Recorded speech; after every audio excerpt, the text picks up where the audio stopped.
Good afternoon. We will begin the afternoon session in about 5 minutes. In about 5 minutes, we will begin the afternoon session.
Ladies and gentlemen, please take your seats. The symposium will resume in just a couple of minutes.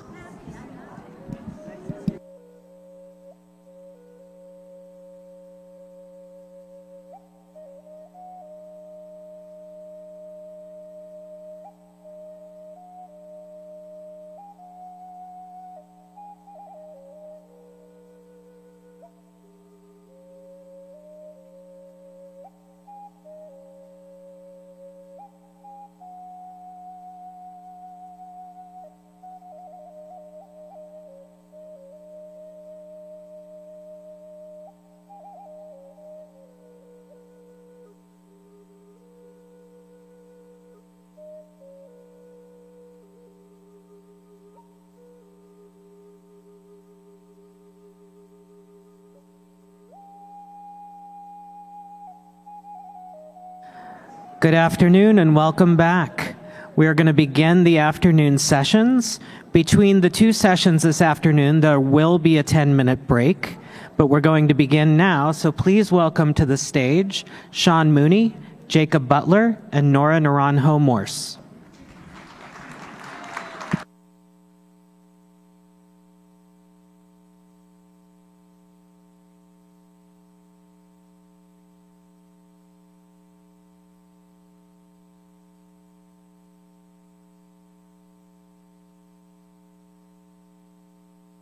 Okay, let's see if these are working. Hello. Good afternoon, everybody. Thank you. In honor of Peter Jemison and our Seneca friends, I'd like to say Nyawe Sigino, which is a greeting. Thank you for being in good health and being with us. And I'd like to welcome our conversations with artists today, Nora Naranjo Morse and Jacob Butler. This is really meant to be an informal discussion. We'd like to talk about community and invite you also to speak and ask questions at the end if we have time for that. It'd be nice to continue that way. I'm Sean Mooney. I'm a guest curator here at the Heard Museum. I live in New York City. I've done, if some of you remember, there was a show here in 2018, the Yoa and Henri Matisse and the Inner Arctic Spirit. That was a, oh, you were here. Thank you. That was so nice. Wow, I didn't expect that. Okay, so then you know who I am. I'm very pleased to be back here today for this symposium, also because we are preparing a new exhibition that opens here on November 6th. Called Substance of Stars, which is a collaboration between 4 Native nations. I'm very honored that Jacob is one of our co-curators for the autumn section of the exhibition. In acknowledgement of where we are in Arizona, it includes the autumn nations, and as well as Diné, and then 2 far-flung groups, the Haudenosaunee from northeast and the Yupik and other Arctic cultures from Alaska. So this is a very special project that has been a labor of love, very intense for the last 3 years. It is a result of a grant that the museum received to promote the idea of, I'd say, exploring traditional belief systems and star knowledge, as well as earth knowledge, and traditional values. And so as a result of that project, or I should say, this project is about collaborating with contemporary artists to do videos and artworks as part of that presentation, but it's also presenting historic and prehistoric works from the Heard's collections and other collections to explore the idea of traditional values and traditional culture being maintained through contemporary times and into the future. So I would, without going on a little too long about this, but I'm very pleased and surprised that we're following such a distinguished panel this morning. Obviously, Peter Jemison is a person I know for a long time, and we've collaborated at the Ganondigan Center and the Seneca Art and Culture Center. I am the director of the Rock Foundation, which is a private collection, private foundation in New York that has a rather vast collection of indigenous materials, both modern and prehistoric. And we've been a partner with the Ganondigan Center for many years. So our collections are largely Haudenosaunee at the Rochester Museum of Science. And then there are other areas of our collection that are at the Menil Collection in Houston and other museums. So I'm a bit of an outsider to this story, but and I'm not an indigenous person, although I'm sort of the opposite of an indigenous person. I'm born and raised in New York City. My mother was Argentine. My grandfather was Italian. We have some Mapuche roots in my mother's grandmother from South America, but I'm sort of the melting pot theory person, writ large. And I think it's very, to me, it's very educational and important to be invested with indigenous people who have the opposite experience, who have centuries and generations of tradition and sense of place, which is something I don't have. I have a sense of many places. So I thought what we would talk about today is the art of these two great people, and continuing some of the conversation from this morning about what it means to be an artist, because for many people there isn't that definition does not really apply. If you're following your traditional culture, you're just doing your thing. It's not necessarily defined as art. Or in another sense, and this is probably the most key sense, is that your creativity does not belong only to you, it belongs to your whole community. And I think what Nora will talk about especially is her projects of collaboration, and Jacob as well has been very important for our work at the Herd in terms of collaborating with other artists like Thomas Breeze Marcus and Dwayne Manuel in exploring sky knowledge stories and creating new works for the exhibition. So without further ado, could we see the first couple of slides, and I'll just, okay. So one thing I want to mention is that I want to acknowledge the absence of Jamie Jacobs, my dear friend and colleague, who is Tonawanda Seneca, and he's also a key contributor to the Substance of Stars exhibition. And Jamie was supposed to be here today, but he had to do a ceremony, which was very important to him and his family, and I want to publicly wish him good feelings and good to be of one mind, to use the Seneca term. That we are grateful to his knowledge and we're grateful to his work as a knowledge keeper and a faith keeper. And Jamie and I were working on the Substance of Stars checklist, and we went to go see Marie Watts' exhibition at the Denver Art Museum. And Marie is a Seneca artist who lives in Portland. As the morning panel was discussing contemporary artists who are making their way into the global art market, Marie is one of those very successful, highly recognized artists. And one of the things about this particular piece, this Pleiades piece, is that it incorporates a couple of things that we're talking about today. One is it's a collaborative piece that was made with the community over the course of a few weeks, but it also references a number of different traditional patterns. And in this case, there's the Pleiades constellation that you see played out here. The next slide, if we can take a look. So that is a 1650s constellation, ocean shell gorget, this traditional Seneca piece that clearly shows the seven sisters, Pleiades. In Haudenosaunee, the Pleiades constellation are either the seven dancers or the seven sisters, depending on the story. And I think it's safe for me to describe a little bit of one of those stories. There's an Onondaga version where the Pleiades are formed by 7 boys who are children who are joining their family on a hunting expedition, and all the adults are making the lodge and making the houses and gathering food. And meanwhile, these 7 boys are out playing and they're dancing in the evening, and an elder man comes to them and says, "You guys are going to be in trouble if you keep doing that. You should be helping your elders and your family to do the work." And of course, you know how the generations are. They ignore the elder and keep dancing.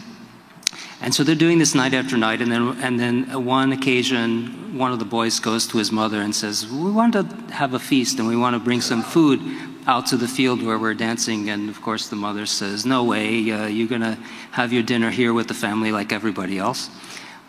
So they go back out and they go out dancing anyway. And because they haven't eaten, they start feeling lightheaded. And they go out to dance and they haven't eaten, and they start floating up into the sky. And the mother comes out and starts getting upset that, you know, "Oh, what have we done? We haven't fed him, so he doesn't weigh enough, and come back, come back."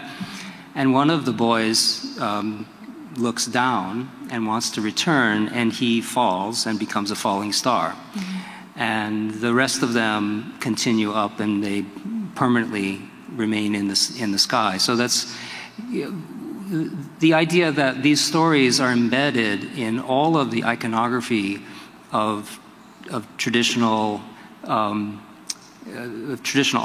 to use that term, is something that I think resonates with all contemporary native artists, because there is this rich vocabulary of meaning and layered knowledge that is, in many cases, simply, you know, just understood by the community. But I think that as we have gone through so many centuries and now colonialism and modern life as we know it, changing all the time, it's important that artists continue recognizing who they are, where they come from, and you know, we can get into some of the nuances of that, but I think that that's something that, you know, I thought we should start by acknowledging that. So I think maybe to move on, we'll talk, Nora, I'd like to give you the floor and maybe talk about your community project, because that's our next our next image. Good afternoon, everybody. I'm from, my name is Nora Naranjo Morris, and I'm from New Mexico. And I've recently been working on a project that I want to share with you, because it speaks to a lot of what Sean has been talking about. The first slide is, many of you might recognize it. It's a, and I've got lots of slides, so I had to layer them. So you'll be seeing several pictures on one slide presentation. This is a 1930s Depression era Thunderbird jewelry necklace. And it was done by Pueblo people who during the Depression needed to be able to make their jewelry, but didn't have any money to buy turquoise or silver or other materials. So what they did, which created this whole new genre of jewelry, was to look around in their environment. This piece is made from a comb, battery casings, and RPM records that have been broken. You know those, a lot of us have white hair, right? So we remember RPM records. RPM records they would break up and use in their jewelry. Innovative, in their time and present, and aware of their environment. They were witnessing and articulating through their art their experience of going through the Depression. Keep that in mind. Okay. I don't know if there are chili stands here in Arizona, but New Mexico boasts being the chili capital of the world. And so up and down the Rio Grande, there are stands like this all over the place, especially now, roasting chili. So I was in line roasting my chili, and I noticed that a lot of the chili peppers come in these large burlap bags, right? Have you seen those? And the person that was roasting the chili would then just throw the burlap bags into the trash. And for the past maybe 10 years now, I've been looking and gathering discarded materials and making art from it.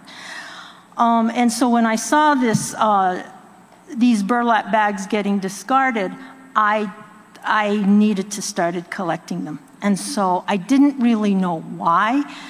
This morning we were talking, or the panel was talking about why do you do things? Why do you make art?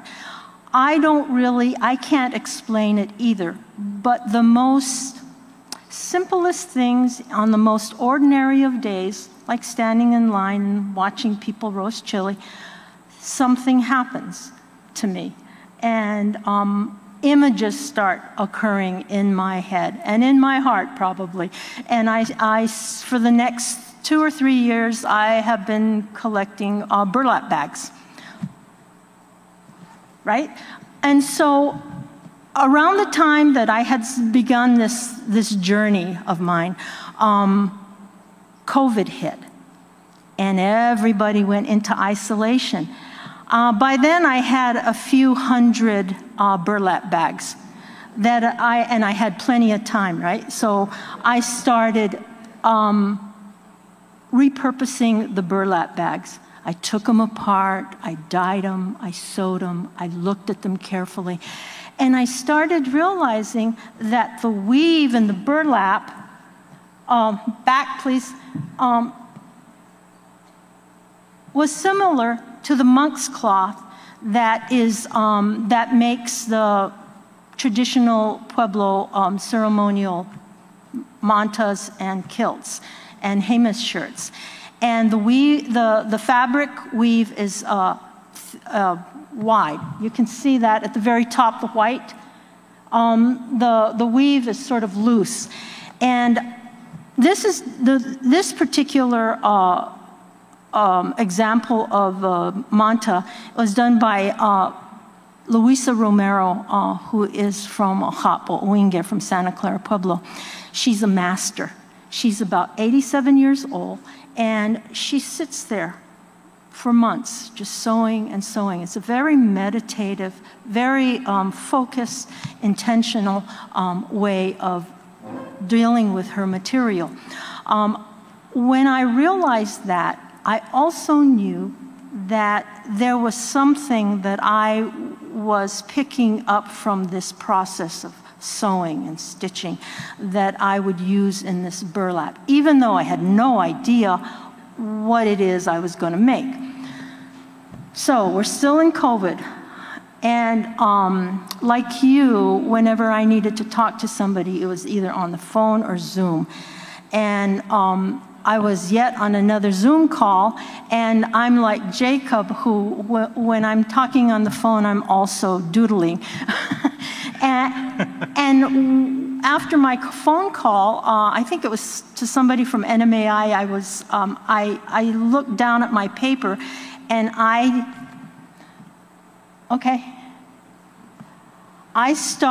realized I was mapping out this form that I was about to make out of burlap.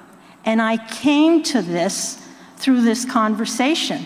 So a shout out to NMAI for helping me get to that place. This form is 16 feet long, head to toe. It's made out of wire cattle fencing that I've collected off my tribal land, and hundreds of repurposed Walmart bags. I'm just amazed at the amount of plastic that we were surrounded by. And I needed to do something with these materials that spoke to the present condition of our environmental concerns. The legs are all cut up Walmart bags. Because I am not a seamstress, I cannot be like Luisa Romero, who can stitch these perfect rows of stitches. I went to Luisa Romero's student, who is an elder in Santa Clara Pueblo, and I asked her to show me how to do that stitch, that perfectly strong, close stitch that keeps everything just tied together. And so she came to my studio and she taught me how to do this stitch. In the meantime, I'm thinking, okay, this isn't really this piece I'm doing is going to take me a long time. How do I get supported to finish this dream I have and to make these statements? I have to give a big shout out again to the NDN Collective, who gave me a grant to complete this project. What I asked in this proposal for the NDN was to bring people together into my studio. COVID was sort of ending and we were moving out of that phase. And I wanted people in my community to come and share this space. We had used this space during COVID to gather food and put it in bags and take it to people in our communities, and sort of like a transfer house. And we did that for a couple of weeks, and it was pretty successful because we gave like 50 or 60 bags out to people filled with, necessities, soap, sanitizer, things like that. So this studio was becoming this place where people in our community could come and learn how to sew, and to help other people. Before I knew it, I got this grant, and it was pretty exciting because part of the grant was that I would invite 5 young women from my communities to come and help and be a part of this project this community art-based project called Gather. And before you know it, we're going to other people's studios and helping them. We're here with Alicia Escobedo from Santa Clara Pueblo, who is a participant of Gather, helping another artist meet a deadline. And this is at the Coe Foundation in Santa Fe, New Mexico. We all also cross-pollinated with Institute of American Indian Arts and to the School of Advanced Research in Santa Fe. So we were really spreading out, and we eventually became an intergenerational art posse. Indigenous women who gather, sit around and they gossip and they laugh and tell stories. This young woman absorbed all of that. And in fact, Gather has helped her and is facilitating her application to IAIA. She's a gifted painter, and so she'll be going to IAIA in the spring. So again, Gather was really a community-based art project.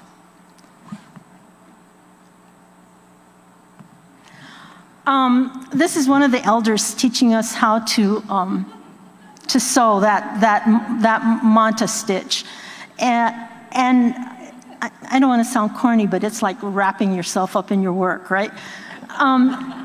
She's a small woman, and so she needed to hold on to something. So she was holding on to the body of the sculpture, which was, the body was, of course, taller than she was. And what this project really encouraged me to think about was how community can gather, and how we as Hapo people know that sensibility of community and helping one another and sitting around and visiting and being, communicating, especially during a time when we needed to heal. And coming out of COVID, this was really an important element for us as people, as women, moving forward, and teaching the younger women who came into this project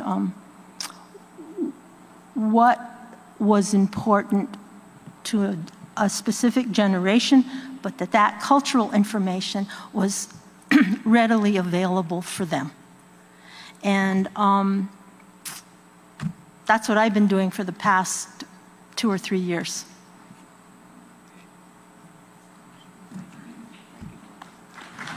Wow.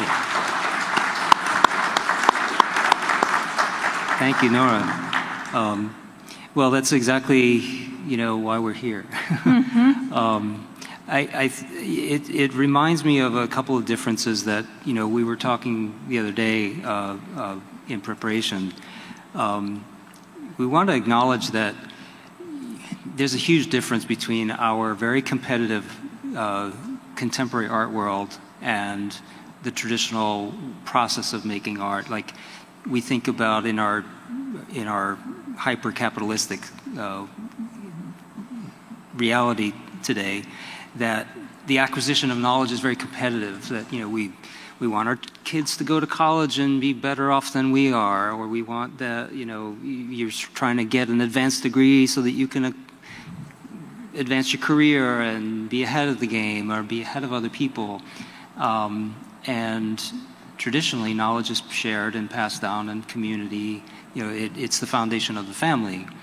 And I remember, when I was ready to go to college, I practically had a fist fight with my father over it because he wasn't expecting me to go off to college. He's like, where are you going? What are you doing? I'm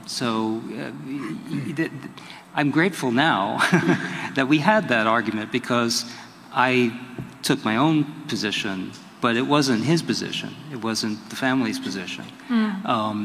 And that kind of experience was always common and not, I think we live in a weird world, frankly.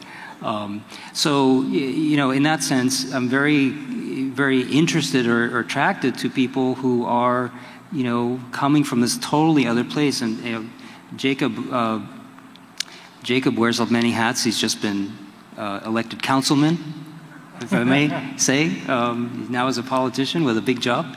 But Jacob, I'd love for you to talk about your shell pieces, because that's another type of continuity of a traditional art form that was, more or less not practiced for about 400 years. Is that right, or more? For 1,400 years. 1,400 years. Well, I'm off by a millennia. Yeah. Yeah, and so I tend to talk in circles, and so I apologize in advance if I go off track, but I always bring myself back. It all makes sense. But one of the things that Sean was talking about was how these traditions are passed down. And so I'm also a potter, and I do a bunch of other things, but I don't really consider myself an artist, because there's a lot of artists that I look up to that are my younger. And so for me, originally I got into these traditional crafts to learn about who we were as a people. There's a big group of us, especially for more rural tribes like Salt River. We're right, or more urban, I'm sorry. We're right here surrounded by municipalities. And so there's a bunch of generations that came through without the culture embedded into their families. I was taught to practice your culture and speak your language would be a detriment to your success. And so a lot of our grandparents didn't teach that and pass that forward. And so a lot of times people say, even in our own community, that's not up to the tribe as a whole to teach this. It's up to the families to pass that on. And that was true at one time, and that's probably true still in other communities, but in a community that has generations upon generations or decades of this knowledge gap where, kill the Indian, save the man was the predominant mindset, and then something that was so strong that was imposed on our own people that we believed it ourselves, and then as farmers, as we're farmers, and I know, like I said, I go in a circle, so I'll get back to the show in a minute, but as farmers, we controlled the land that we're here today. There was over 1,000 miles of canal systems with over 100,000 acres of land being farmed at one time. And within a blink of an eye from that time to the death of that in our community, it was overnight. Farming as a way of life ended in the 1930s drastically. And then non-tribal farmers came in and they started practicing farming in our community in a totally foreign and different way, right? And then our people were employed by these farmers as the laborers. And so a lot of our families, if you talk to our grandparents, they say, I don't want my kids or my grandkids to be farmers. I don't want them to break their backs and get nothing from it. I don't want to see the land desecrated that way. Because the relationship that they have with that farming style is totally foreign to the one that we once had. But in order to create works like this and the pottery that I make and that my ancestors have made, is a testament to the fact that we weren't just surviving out here, we were thriving. We had time to create artisans and specialists that had done this work so many times that they mastered their craft. Because if you were just doing it for you or your family, it would look pretty rudimentary, and, in order to do it in a way that you excelled in, you'd have to do it over, 1,000 times. And as a trade-based society, that's the trade that we specialized in. And so those things hadn't been taught. And for some reason, Shell, this was a big component, Steaktown, Shelltown. There's all these sites that have etched shell, carved shell, bracelets, Lavicardium melatum, the Glycymeris gigantea that you see behind me, and all these other types of shells, were utilized by the people. And we were a shell society. Oh, hey. Sorry, I just seen a friend of mine in the audience. It's Barbara Johnson. I'm gonna call you out. But yeah, so these shells, they were utilized and they represent a connection to the Kachk, or the ocean.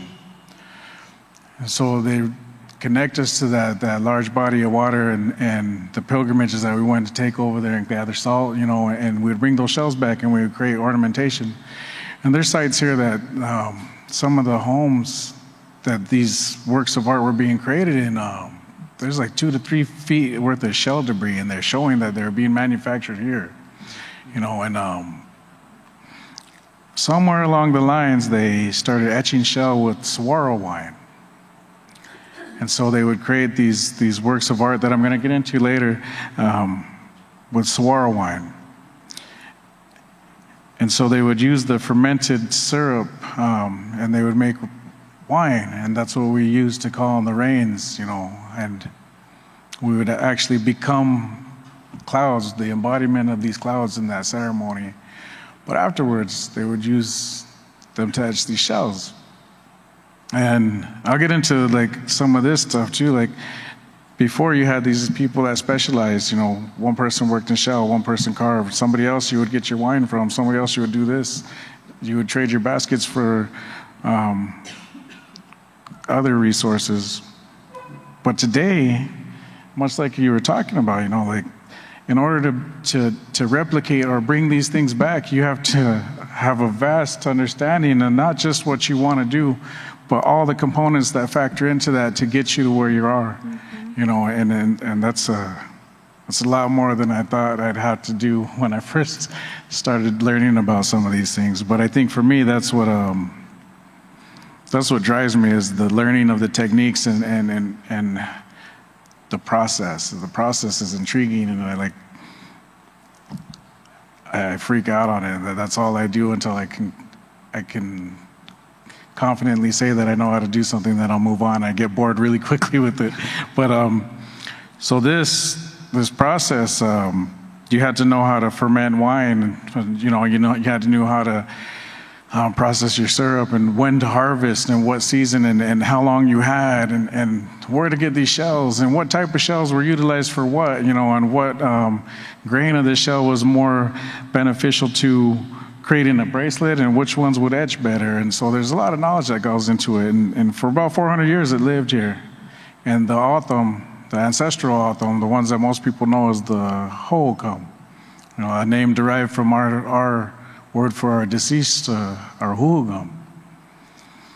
They were the first people to etch shell in the world. And then about 300 or 400 years later in Europe, they were actually etching shell too in a similar fashion with an acid. And so I just think that's an awesome thing. And so, Animeitais, I was part of a scout troop as a little kid.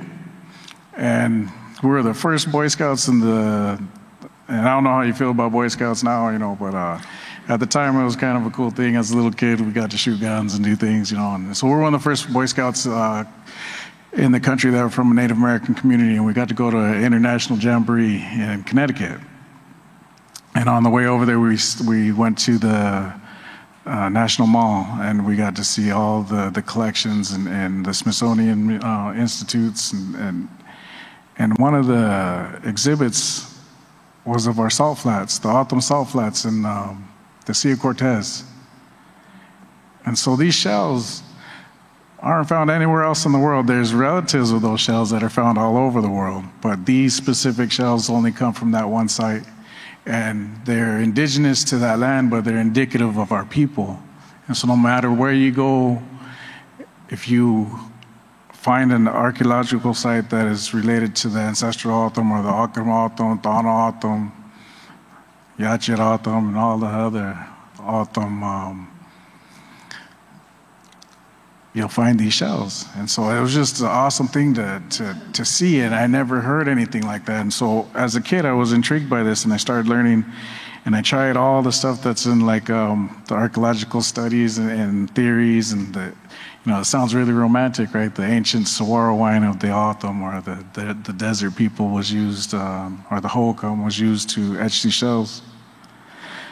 And I tried, and I finally made wine. And I tried again, and it didn't work. And then me and my buddy started actually wanting to make wine and make beer. And then I started learning what you need to do that, and what you need to make sure that your wine doesn't go old. And you need sulfates. And if you don't put sulfates in there, what does it turn into? It turns into vinegar. And so right there, a light bulb clicked, and it's less romanticized to say the ancient saguaro vinegar of the Hohokam was used to etch these shells, So I still say wine. But yeah, there's another process that you have to do before you get there. And so with these shells, traditionally I would gather them, and the very first time I got to go with a big group of people from the 4 southern tribes. And there was a caravan of 80 people, and some of them were in their 80s. And we went to the sites because they were being impacted by a highway. And they were killing our springs that were feeding our salt flats.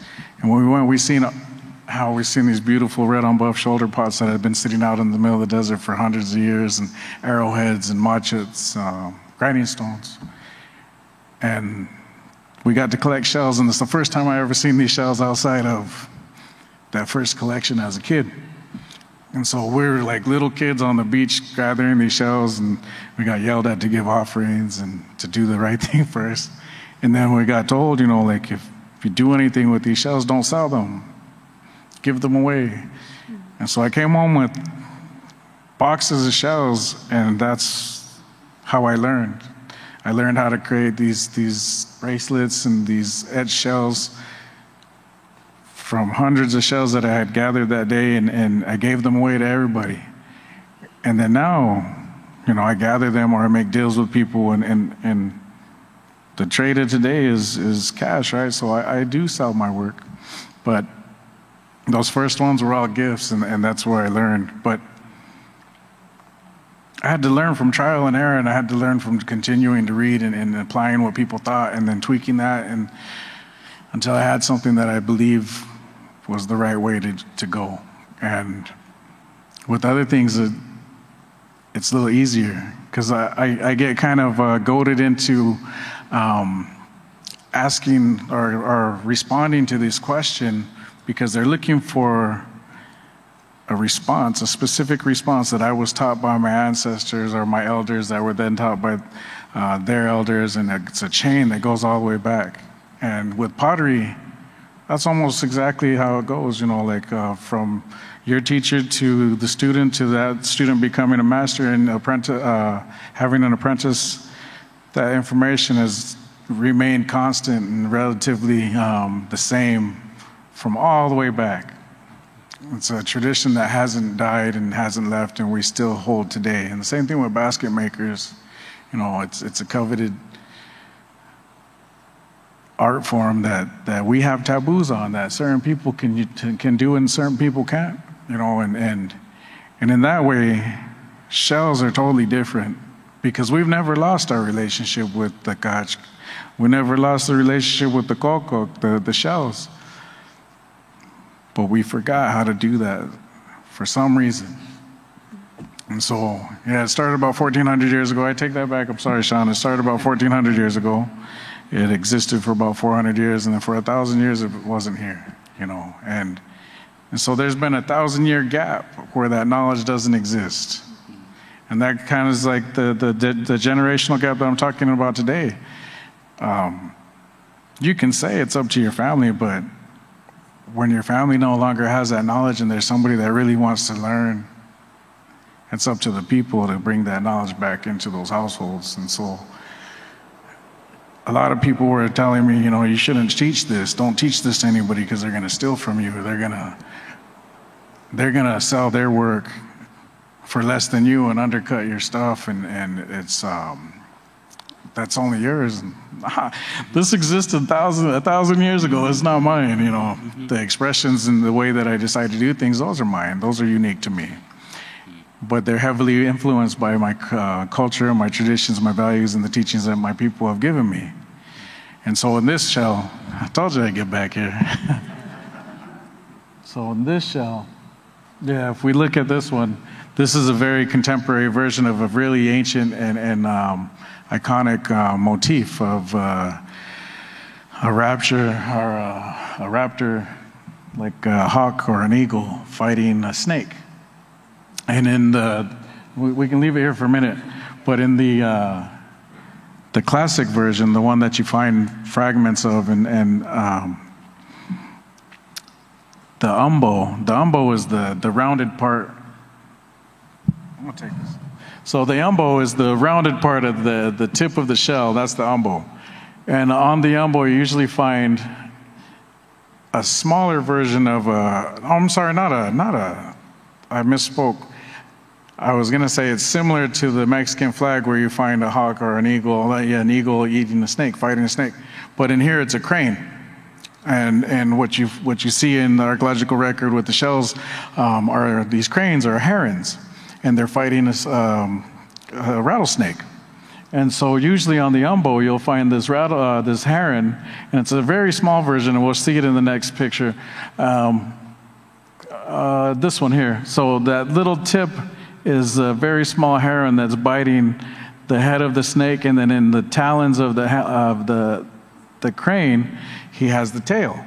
And the band actually makes a zigzag pattern of diamondback. And so the band is the diamondback's body, and then the crane is biting the head and holding the tail. And if you go back to the slide before, the band is actually comprised of the crane's wings in this one, and then just the very tip that's not pictured is the body that's being exposed from the wings. And so this was just a contemporary or modern version or depiction of that. And one of the things that I like to do, because I don't consider myself an artist. I think I have like ADD or something, because I've never Like, no offense to anybody that does, but I really truly do believe I do, because I have to really focus on something until I feel like I understand it, and once I do, then I move on and I focus on something else. And so something that I've actually like thought of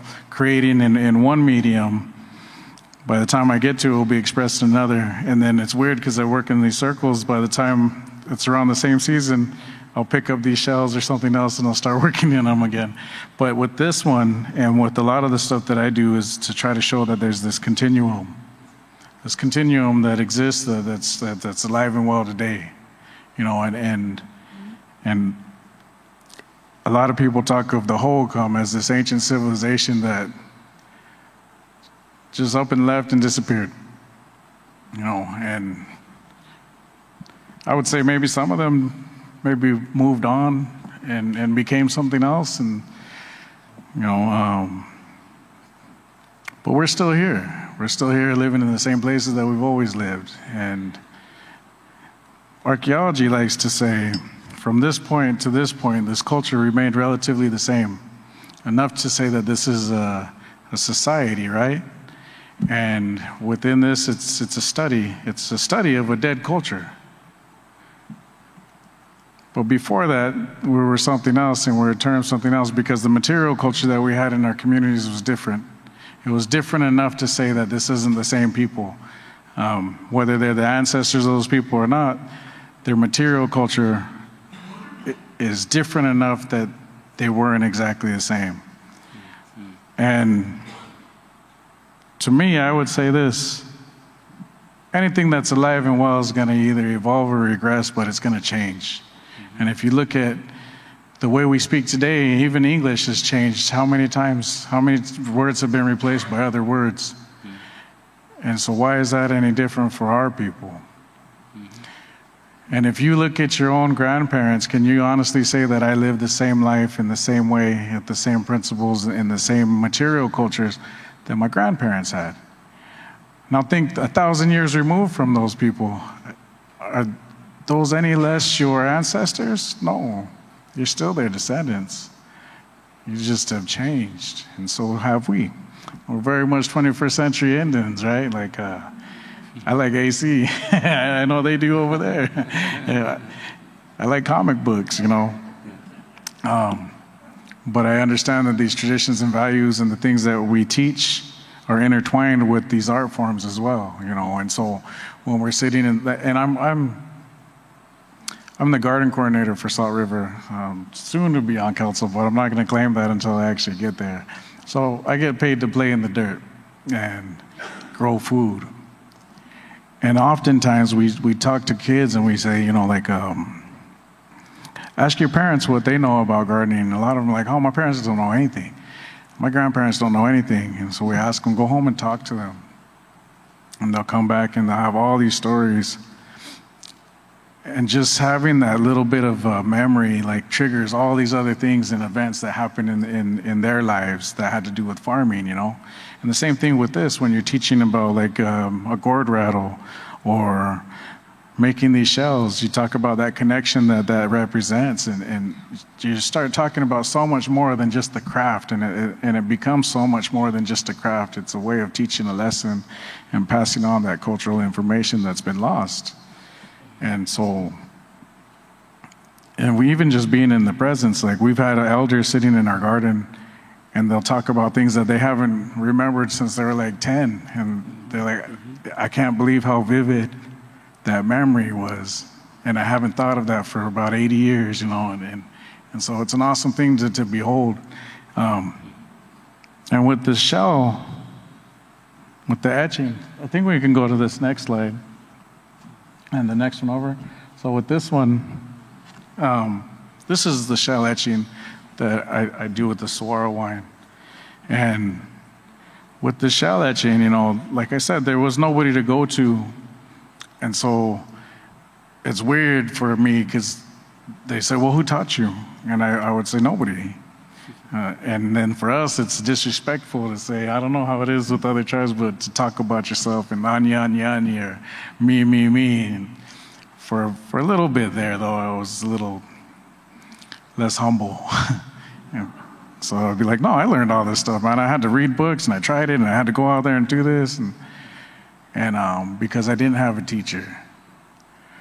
But then when I was doing those things, I started to realize, like, well, when I first found that shell, someone said, well, this means this, and the older shells mean this, and they started imparting cultural relevance and knowledge along the way. It wasn't about the craft, but it was what that craft or that material culture represented to the people. And so I can't say that I had any one teacher, but I was taught by our people along the way what these things meant. And so it's a weird thing, because I can't say or give thanks to one person to say that you taught me this. And there are others that have been trying to do this too, and so I'm not alone in this knowledge. I think there was a handful of people that I could think of that were trying to do it at the same time. We all have different ideas, but overall they're kind of similar. And a lot of people said not to teach anybody, and I think that's a very modern way of thinking. And so, because it's basically safeguarding your own resources, right, your ability to make money. And I would say this: art's subjective. If we're talking about being an artist, art's subjective, right? Like what you're gonna like isn't necessarily what you're gonna like, and somebody might love my work, and somebody else might think it looks like crap, and that's just how it is. And so I wasn't really concerned with the fear of losing money. And for me, these guys asked for a bio, and I have this huge vitae of all this work that I've done. And to be honest, I live in a manufactured home in the middle of a field on a reservation. I'm not making a lot of money off of this. For me, it's more of a legacy of what I can leave my children and my people. Mm-hmm. And my kids can go to, well, now pretty much every collection in the state and say, I want to see a piece of my dad's work, and can I look at it, And another NMAI connection, I had gone to Sweetland, Maryland, and then the NMAI collection over there, and I got to study it for 2 weeks. So, because a gentleman named Royce Manuel,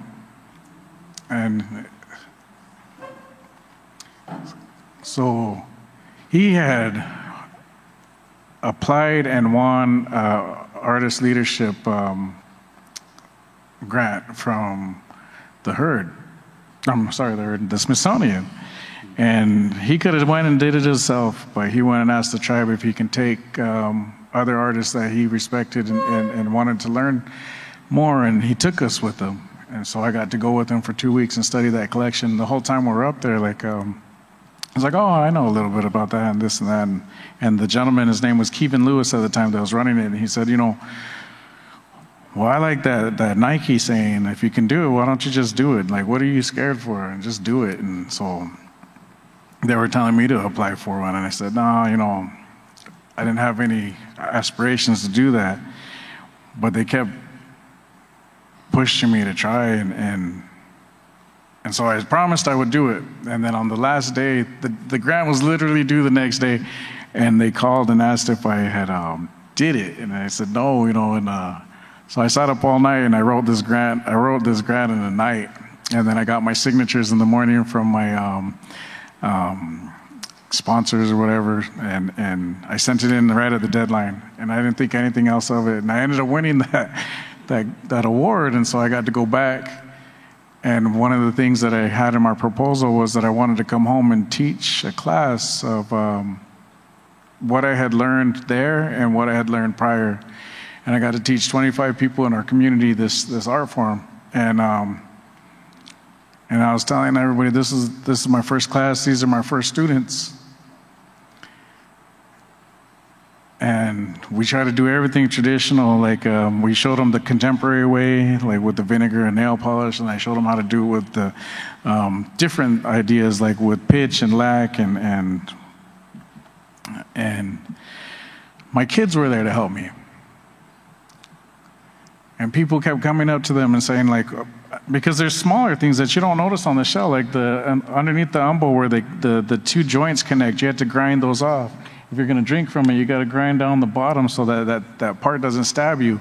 And that's what you see in the material culture, the collections that you find, and so showing them those things, and people would go up to my daughters, and my daughter was like 8, and I think the other one was like 12, maybe a little older. And they would like ask them, like, oh, did I do this right, or am I doing that? And so I said, hey, well, I'm the instructor, so if you have any questions, come ask me. They don't really know. They're just here to like be gophers and run around. And my wife, she's like, she got pretty upset with me. And she said, let them talk. And so I did. And I don't like to get emotional, but I had made them slave away in my house. Like we would sit there and like we would all work on shells, and they would gripe. They would gripe about it all day. And anything that I would take to market and sell, we would go on vacation with, or get them stuff for school and things like that. But they hated the process, and it was a chore to them. But that day, they owned that knowledge.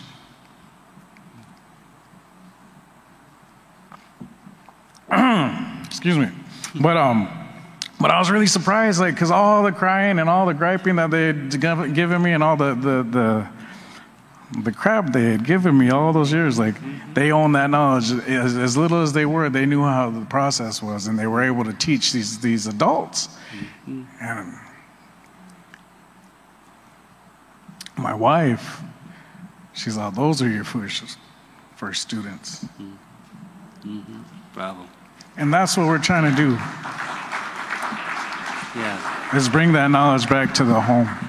Jacob, thank you. That's exactly, an artist's process is an artist's life. And there's many examples of that. I wanted to jump in on your process, because I think one thing that's really very poetic or beautiful about this whole shell etching restoration of a technique is that a piece like just was on the screen, correct me if I'm wrong, but it takes like a year. If you follow the traditional steps, it involves the entire pilgrimage to the Sea of Cortez to collect the shells, the time it takes to literally walk back, and then the process of harvesting the saguaro and creating the wine and creating the vinegar and doing the etching. And then the final piece of it is rubbing the earth pigment into it. Well, that's a contemporary thing. There's the pigment, but it looks cool. Yeah. And we're, like I said, we're modern Indians, but this process does take a year. And when I first was learning, I was trying to own all that and do it all myself. But then that totally took out components that we traditionally did, the whole trade relationships and connections to our Hajin or our relatives, and so now I still try to go to the Sea of Cortez and gather my own shell, or I have my relatives, when they're going down, they do it. And then in the springtime, I'm trying to connect with like the Tonaotum that actually do the saguaro harvest. So like I've done some saguaro harvests and made bayadajcito, or the saguaro syrup. That's a lot of work. Like, that's a lot of work. I got a lot of respect for the camps and the people that keep that up, because like we thought we were bad, and we had like I think I had like 5 gallon buckets of saguaro fruit. And when it's all said and done, you boil all that down, you have a little tiny jar of syrup. And then to etch these shells, that shell or that syrup can only support the process until the acid is inert in there, because it's all canceling itself out from the calcium carbonate of the shell into the acid of the wine. And so you need a fairly large, I would say like a little bit less than half a gallon for a big Lavacardium shell, and 12 to 24 hours to etch that, and you're not going to get very much wine from 5 gallons of of fruit. So I learned early on it's to my benefit to trade a big, already processed and created design shell with our relatives, and then but even then you had to get it, you turn it into your nawe, or your wine, and then after that you let it get old. And so by the time I'm actually able to work on shells in that whole traditional process, I'm working on them in November. And that's not even talking about the ushup or the lac, and finding that, and where do you find that? That doesn't exist, right? It's like super hard to get, and so finding other things that work with that, it's truly, The traditional lac comes from a beetle? Yeah, it comes from a little bug that grows on the shugoi, or the creosote bush. And maybe that's what stopped this whole industry, because walk around the desert and find some of it, and I'll pay you for it, because it's hard to find, you know. So, well, and that speaks to the community. Or I'll trade you. I mean, and Nora can speak to this too, like that there are many art forms that require the entire community to be involved, whether it's a collaboration with other artists or other people in the village or the community. You can't really do all this yourself. And I find it, like when I first saw there was a film that you were featured in on the about this process of going to the Sea of Cortez and collecting the shells and the traditional way of doing it. And what I immediately recognized in that was the practicality of, well, okay, I'm not from Phoenix, okay? It's really hot here in the summertime. The traditional people didn't stay in this valley in the summer months. They went to the sea, like, you know, a normal community would do. You'd go to the beach. And that was part of the process of doing the pilgrimage for all of those other traditional reasons, but also for the practical reason of, you know, we want to be out of here for this period of time. And those sorts of practical considerations carry over in so many other ways. Like, you know, both of you work in or have worked in clay. And clay is like a fundamental material for every culture, but it's very resonant in the sense of like maintaining traditional values. And I'll mention the Seneca again, just in absentia for Jamie, that you know, Jamie Jacobs, my Seneca colleague, gave this really beautiful presentation about a 16th century ceramic pot, a cooking pot. And what it represents is that, you know, it's a matrilineal society. It speaks to the fact that the clay, the decision of where the village was located, was up to the elder women, because they were responsible for preparing the food for the whole village and for knowing how to make the clay pots that were required for that process. And that also included the rest of the family, because it meant that the women had to instruct the younger men on what sort of wood to gather and how to cut the firewood and how to prepare the fire for the firing of the clay, and then passing down that knowledge, as you described, to passing that knowledge to your daughters without quite even realizing, you know, what those values have been instilled. And so from person to person, everything is contained in that pot, you know, the process of that pot. And, you know, artists talk about process all the time. That's what is, you know, the meat and bones of your day-to-day life. And my wife is a painter, so we talk about this all the time too. Like, you know, where am I going to get this material or that material? When am I going to have time and space to do this or the other thing? Or that's really interesting, let's watch that. And I'll just pose one last question to Nora, that you have this other installation at the NMAI of an outdoor sculpture installation, and that you've talked about that being an ongoing maintenance project that involves other people. And so that's built into the system of making that work, is that it actually has to be community-oriented over time. Do you want to talk about that for a second? We don't have an image of it, but it's a beautiful project. Yeah, the project was commissioned by NMAI in 2007, and it's life-changing in a sense, because it's 5 ephemeral pieces in a city of Washington, D.C., where everything is made out of concrete, steel, and so these pieces are made out of mud, rocks, straw, sand.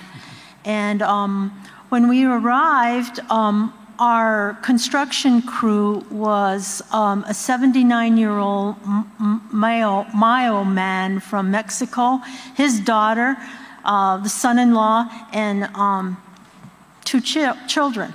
Immediately, it was a family. There were people who would come out of NMAI to watch us construct these 5 mud sculptures.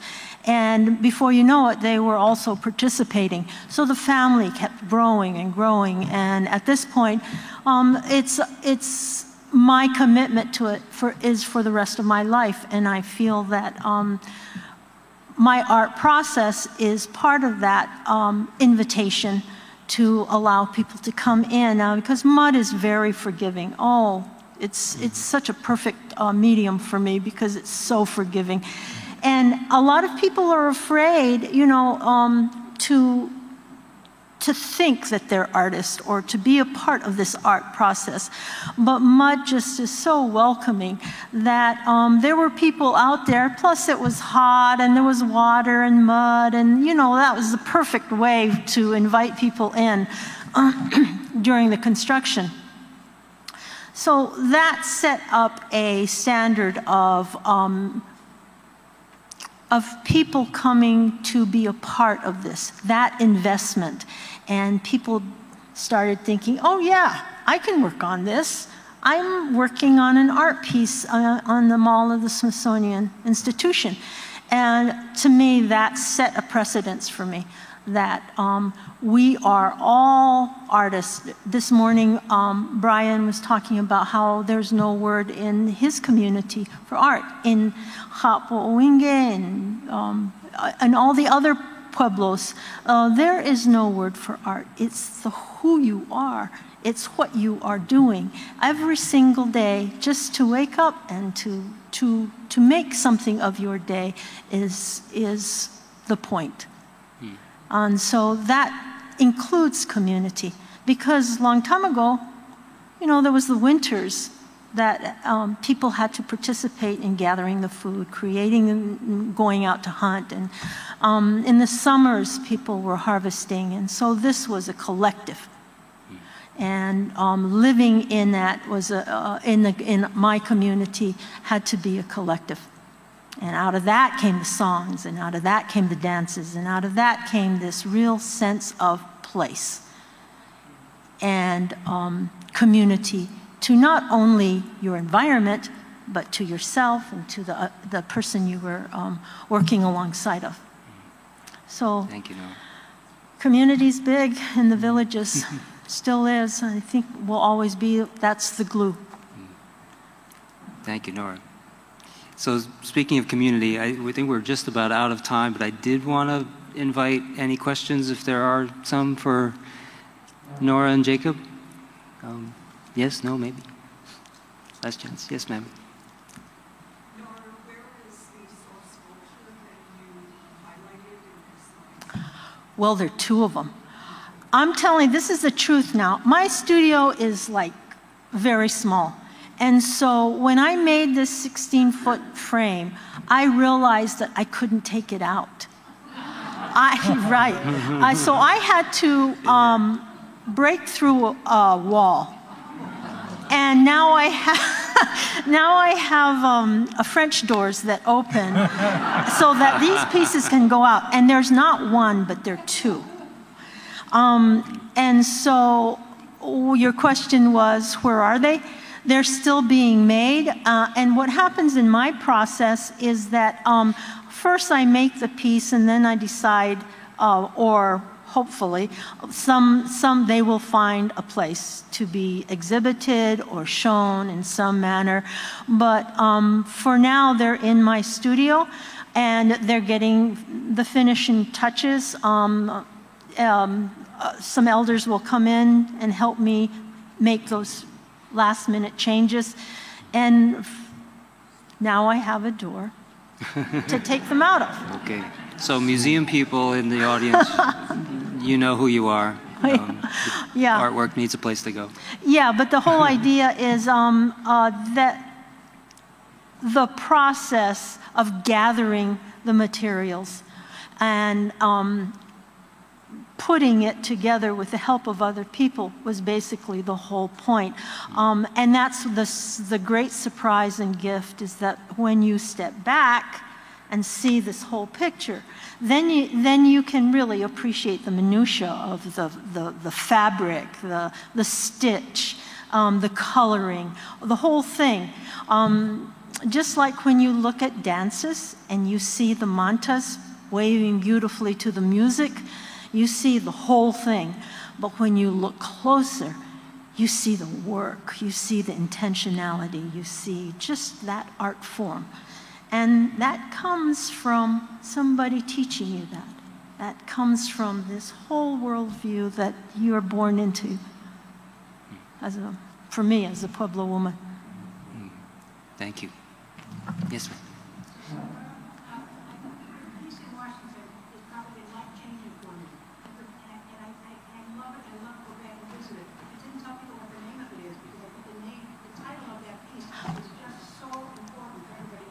Thank you for mentioning that. The piece is entitled Always Becoming, because we are, as a culture, as people, always becoming. We're always shifting and changing, and how do we do that? How does the weather affect us? How does the concept of just living as a human being right now affect these pieces? And it affects me, everybody else around this piece. Yeah, so it's called Always Becoming. If you can look it up on an NMAI site. Thank you. I've seen it since right after you did it, and it said that it was going to slowly disintegrate. They're ephemeral pieces. How far disintegrated is it now? I'm really surprised, because I thought by now they'd be fertile ground for another piece that somebody else was going to make. They're still standing, and they're brave, and they say something about who we are as part of the environment. And it really is an interesting piece for me, because every year I go back and I spend time, and NMAI has been very open in how this piece is allowed to just return back to the earth and be a part of that continuum, because that's exactly what's going to happen to all of us, right? So I think that they are pretty much intact. There's, of course, they're changing and shifting because climate has a lot to do with it. And that's changing too. So every year I notice that something has changed. There's another layer, and each layer, when we were building these pieces, we planted corn in some of the layers. There are woods that now exposed because of the weather, weatherization. But so that you see those layers, and just like us, and just like culture, those are revealed. And you learn about yourself. You look at the minutia and you see, oh yeah, I'm changing, and that's okay. That's just right. And to do that is a brave thing, is really a brave thing. So I give kudos to NMAI for allowing that process to happen. They will probably outlive me. I don't know, but I think so. And that's a whole other conversation, what will happen after that. Thank you. We'll save that for next time. Yeah. Thank you very much. Thank you, Nora. Thank you, Jacob. Thank you, everybody. On for the next panel. Okay. We're going to take a 10-minute break. Please be back just a couple of minutes after 2:30 for our final session of the afternoon, Redefining American Art, just after 2:30, and then join us for First Friday in the museum tonight from 4 to 8.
Ladies and gentlemen, please take your seats. The symposium will resume in just a few minutes.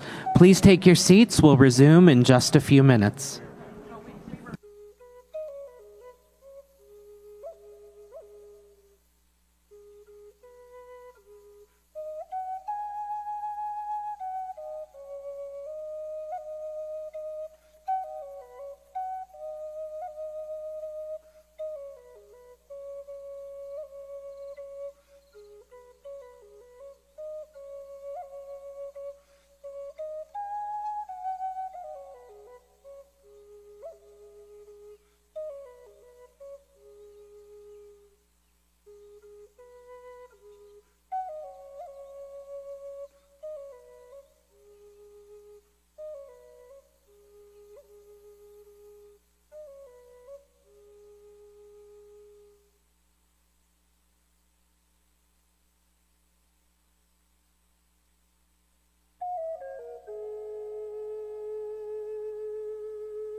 Our panel is now taking the stage. That means please take your seats.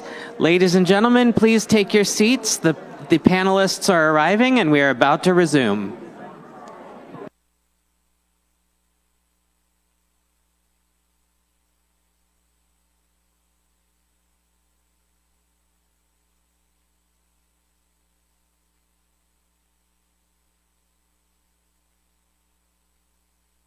Same.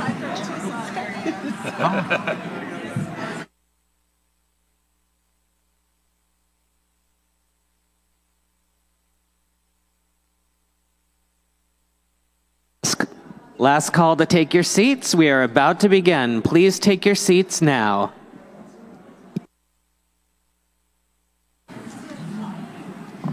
Watch a whole troop of Proud Boys will march in. Yeah.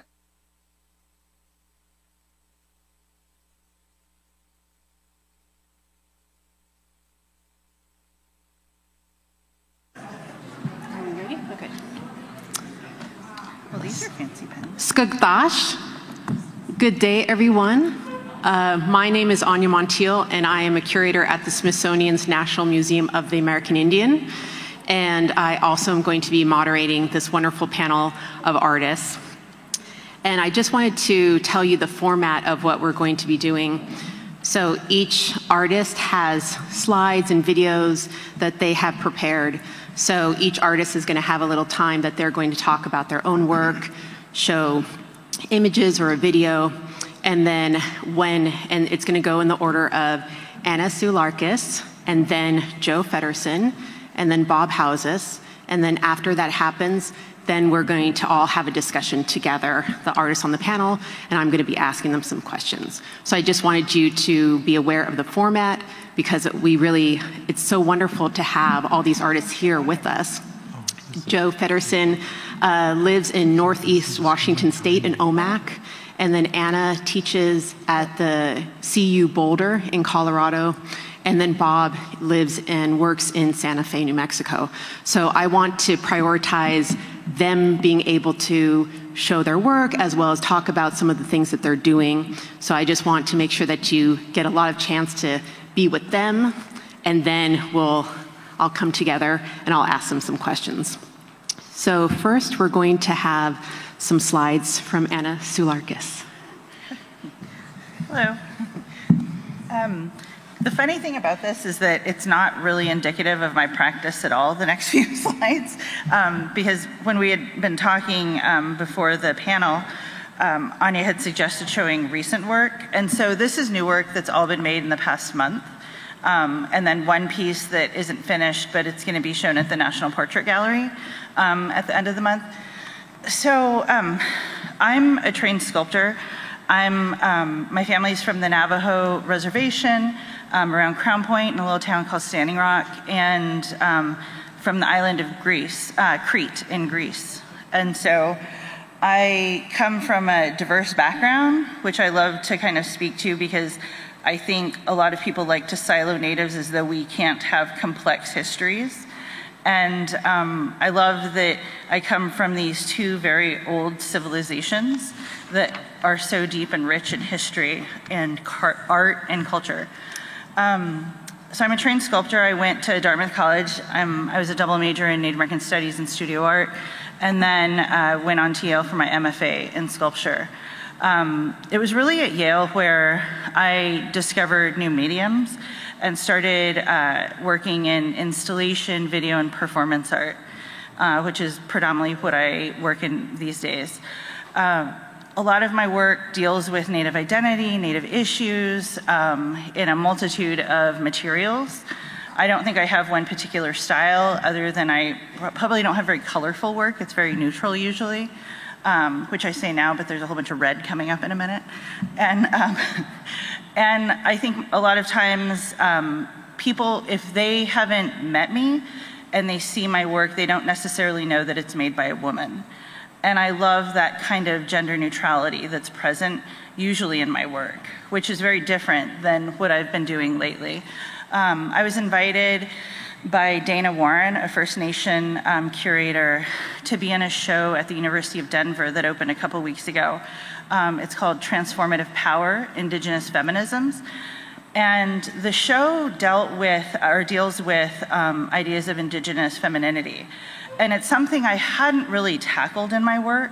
It's something I don't necessarily think about in my studio, but I do have 3 little kids. They're 8, 10, and 12. And so it is a very pertinent in my life, this idea of being a Native woman working, with my family, with these kids that have been, on site installing since literally they were 2 weeks old, each of them. And so I decided to make a piece to kind of reflect that for this show. And thinking about, a lot of my work, different kind of projects have focused on ideas of kind of Native futures. And I don't mean that to say like I'm a Native futurist, but I love pondering what could happen in the future and ideas that change. And so I started thinking up these new myths that could possibly be around in the next 50 to 100 to 200 years. And so this is the first one that I came up with. If you go to the next slide, it's a close-up of the signs. And so it's meant to be read. You can kind of see it starts over here and works its way that way.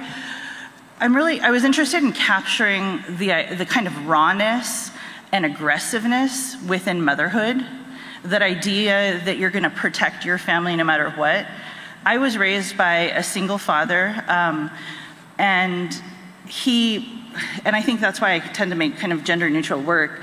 So I was raised by him, and so I've always wanted to be like the tough guy, even though I was a girl. And I could go up to anyone and like kick the crap out of him or something like that, And so I've always kind of been like that in a sense, and I wanted to kind of show that within this idea of motherhood, that intensity.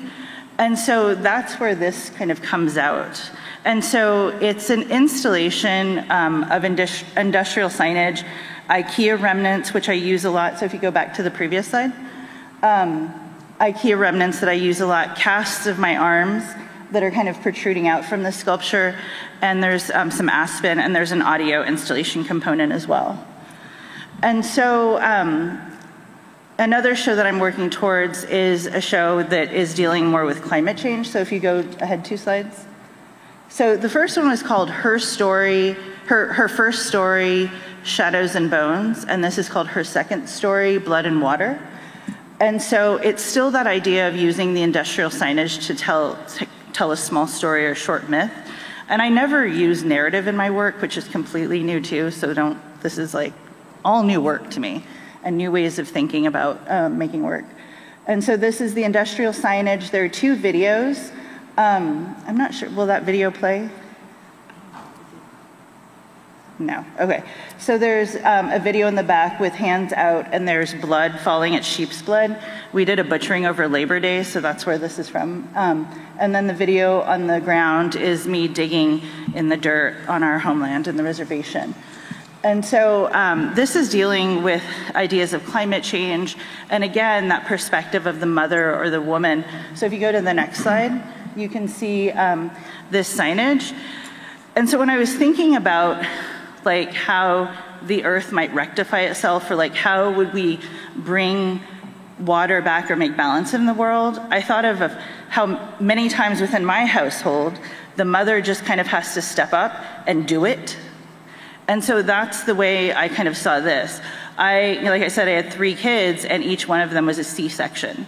And I love how there's the allegory of C-sections within literature. Specifically, I'm speaking to like Shakespeare, and how that's kind of played out through history. And so we know that things like that have happened. And so I wanted to kind of bring that out into my personal narrative of these kind of future myths. So those are things that I'm working on in the studio that are now up and showing. And then the next piece is a piece that I'm going to be part of a piece I'm doing at the National Portrait Gallery. They have a biennial, well, it's usually a biennial, but it hasn't been done since before the pandemic, that's called Portraiture Now. And it deals with, usually has around 7 to 8 artists from across the country who work in portraiture. And I think that my work is more conceptually portraiture, but they invited me into this space to do a performance. And so this is the piece that's going to be on display in the Portrait Gallery for the next 14 months. But in 2023, I'll be doing 2 performances throughout the museum. When I was given the opportunity to do a performance in the Portrait Gallery, it was, I mean, it's a great honor, of course. But in my thinking about it and in researching their permanent collections, I realized there were no pieces of contemporary Native portraiture at all in their collection. And the only thing that they have on display, or they had when I was there last, were George Catlin paintings from like the mid-1800s. And so it really blew my mind away. And so when I think about who and what I wanted to like help give voice to within this performance, to me, it was obvious that it had to be the missing and murdered Indigenous women and girls within our communities, and that there was nothing else more important that I could do to help elevate in this place that's supposed to be about imagery and portraits of America now. And so throughout my performance, I'll be sharing the portraits of Native women throughout the galleries and placing them in specific areas, like next to Andrew Jackson. Or right now there's a portrait of Pocahontas that's up. You know, some people call her the original MMIW. And so the piece is titled Portrait of an Indigenous Woman Removed, and removed is in brackets. And so I'm really excited about that. The first performance will be May 5th, which is the National MMIW Day, or MMIP. So, yeah, that's what I'm working on now. Thanks. Thank you.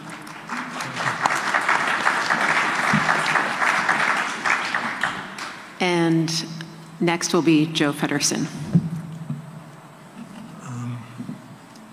Should I do an introduction? If you'd like to.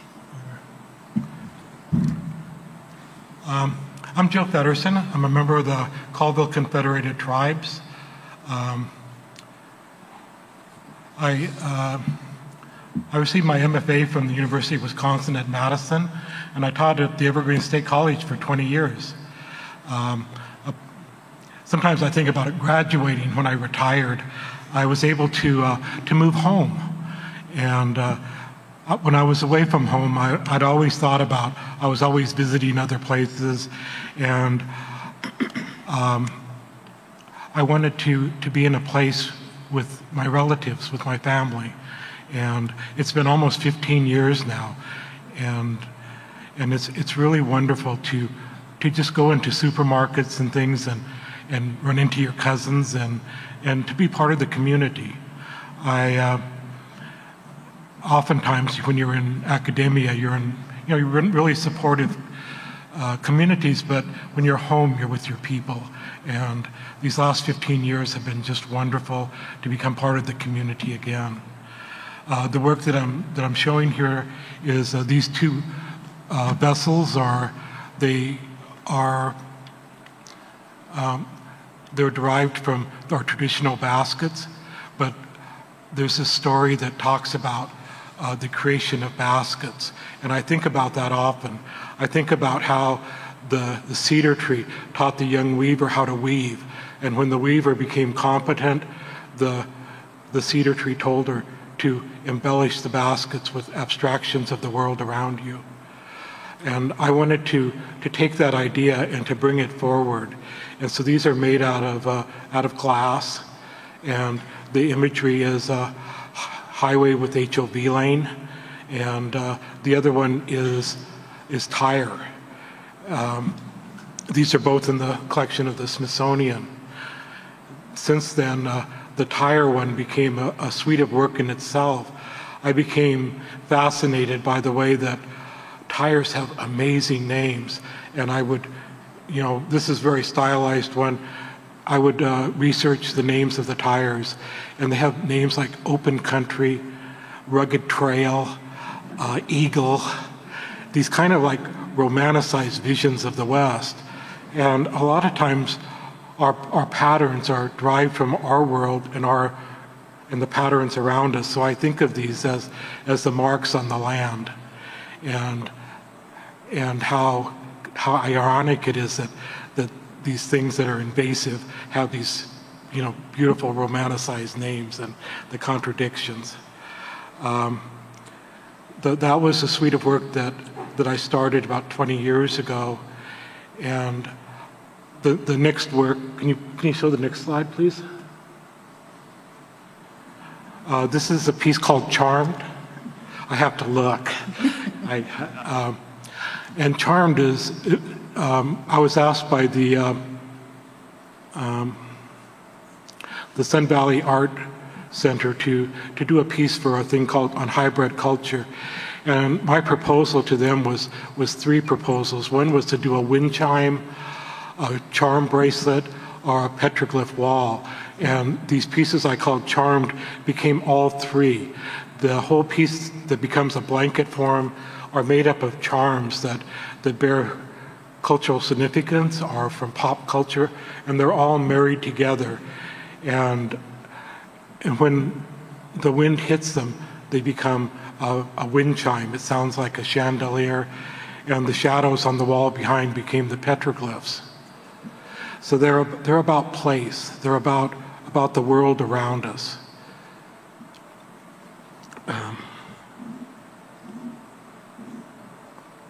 Okay. We can go on to the next slide.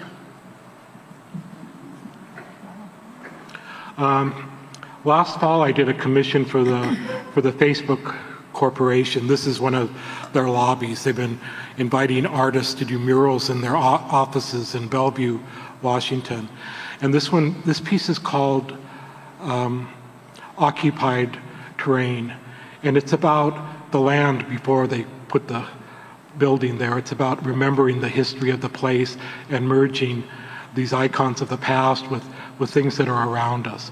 They're to make us think about the world we live in, and to kind of pick up on little notes about our own personal stories. I think of this as a large monoprint because of the processes we used in making it, of laying and building the surface of, just like I would in printmaking. Okay. Ready? Oh, no. Let me say something first. Sure. My name is Bob Houses. I'm Warm Springs Chiricahua Apache. My grandfather's was Cheyenne people. My grandmother was Chokonen. And I have a short video for you to introduce myself with. Oh, we have a few more slides from Joe, and then sorry, and then we will. Sorry. So next, you were going to add something about yeah. my work. Oh, I'm sorry. I'm sorry. This slide is showing Carly Feddersen. Oh, they moved on to the next one? Yeah. Good. I'll ask you later. Okay. Anyway, I wanted to just introduce you to the work I'm doing, and when I thought about the future, I thought about my nieces and nephews, and they are really brilliant. This is my work from my niece, Carly Feddersen. She went to IAIA and is studying jewelry, and I showed her how to make root bags or gathering bags, and this is one of her bags. Recently, I was commissioned by the High Desert Museum to do something that was different with basketry, that it was about making baskets to be used as part of the museum. And I made a basket for them that was based on a couple ideas. One of them was a bestiary, and it was talking about the world around us, the animals that are of the plateau area, and there's all these figures of different creatures and spirits that encompass the basket. And on the background layer, it has horizontal lines that go across the basket. And I was showing some friends of mine around the reservation, and one of them said, "What are those lines that go across your hills? Those horizontal lines that are on the hills around here," and thinking that it's a major geological event. And I had to explain to them that these lines are there because of people and animals just walking on the landscape for thousands of years, that each footstep we make on the land enhances the pattern that's there, or should enhance the pattern that's there. And this basket that I made for them, you can check it out and gather roots with it. It's functional, and it's meant to be a living part of their collection. Can you go to the next slide, please? It's Ryan, yeah. I can't see very. I don't bend around so easy as I used to. This is another niece, Ryan Feddersen. Ryan is going to be a superstar. The pieces that you see up there are her contribution to the Portland airport. She won this competition, and this piece is called Inheritance, and it's about the land around us and about the plants. And so when you walk through the Portland PDX, it is about the world around us that people are bustling through. Okay? And then the next one. And this last one is from my nephew, William Passmore, and he's been studying glass. He was just at Corniche, and he was at the Glass Museum in Tacoma and Pilchuck, and he's really gaining footing in his career as a glass artist. These are two pieces of his. One's a bowl, and the other's a mountain kind of a form that he's working on right now. So when I think of the future, I often think about my, the next generation, the young people that are coming up. Okay. Thank you, Joe. Thank you. And now Bob Houses. No. And play the video.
Thank you, Bob. And you described that as a walkabout.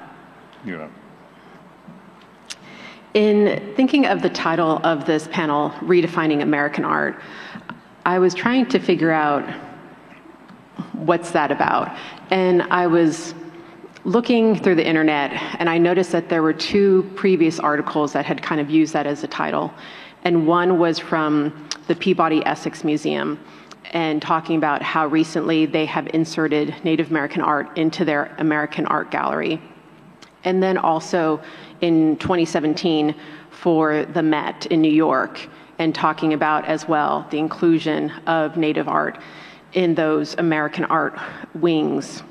And I was thinking about how those kind of articles are sort of using that title to talk about inclusion, the inclusion of Native art in American art, which is kind of a strange thing to think about.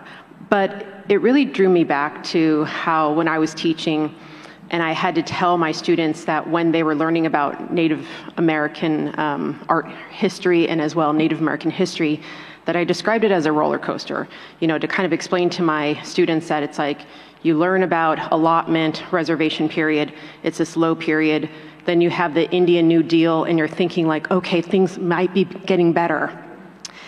And then termination comes. And then, my students are dealing with learning about termination. And then suddenly you have self-determination and you're trying to think like, okay, it's always this up and down kind of roller coaster. And I think about in the 1990s that there was this more inclusion of Native American art. And it was mostly because of 1992 and the Columbus Quincentennial. And so all these museums were starting to care about Native American art because they wanted a Native perspective on Christopher Columbus. And I couldn't stop thinking about James Luna and how in 1991 he had an interview with High Performance Magazine, and his response to them was, so when people call me, I have to ask, you're calling me now, but are you going to call me in 93? And so Native American art, I see it being included in various museums, and that's always a wonderful thing, but are you still going to be listening in 5 years from now, 10 years from now? And so the questions that I have, or the question that I have for the panel is, what are some of the changes that you've seen as artists in how your work has been perceived or ways that your work has been shown through the years?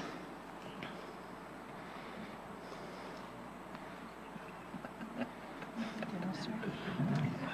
you want me to start? Okay. I guess I'll start. I've been working for 25 years as a professional artist, and one of my first kind of big show was a show called Remix that was here at the Heard Museum. And in the show, I had a video piece that was 15 minutes long. It's called Let's Dance, named after the David Bowie song, where I dance with different people over the span of 30 days, and they teach me dances. And the idea was initially to reverse the kind of idea of being the Native educator and to have people teach me dances, but also it's very casual, it's very lo-fi, it's not HD or anything like that, or 4K. The quality of the video is very low, it's very handmade, and that was the idea, was that it pushed back on the idea of precision within Native art. It pushed back on the idea of this exoticized Native woman, that I was wearing flip-flops and shorts and t-shirts in it throughout the 30 days that I danced with different people. And I loved the goofiness of it, because that's something, we see Indian humor, but like to just see somebody out there making an ass of themselves, like that's the kind of art I like to make. And so I want it to be funny, but also to be tackling these issues in different ways. And so I was excited when it became part of the show and it traveled. But when it was here at the Heard, it was really interesting. In 2004, my sister came through and was looking at the show, and she heard a tour guide describing it to somebody, or to a group of people. And the tour guide said, well, she makes art like this because she doesn't know her culture. And I was always, of course, that was like, I was like, what? But of course, that was the way somebody had to make sense of it for themselves.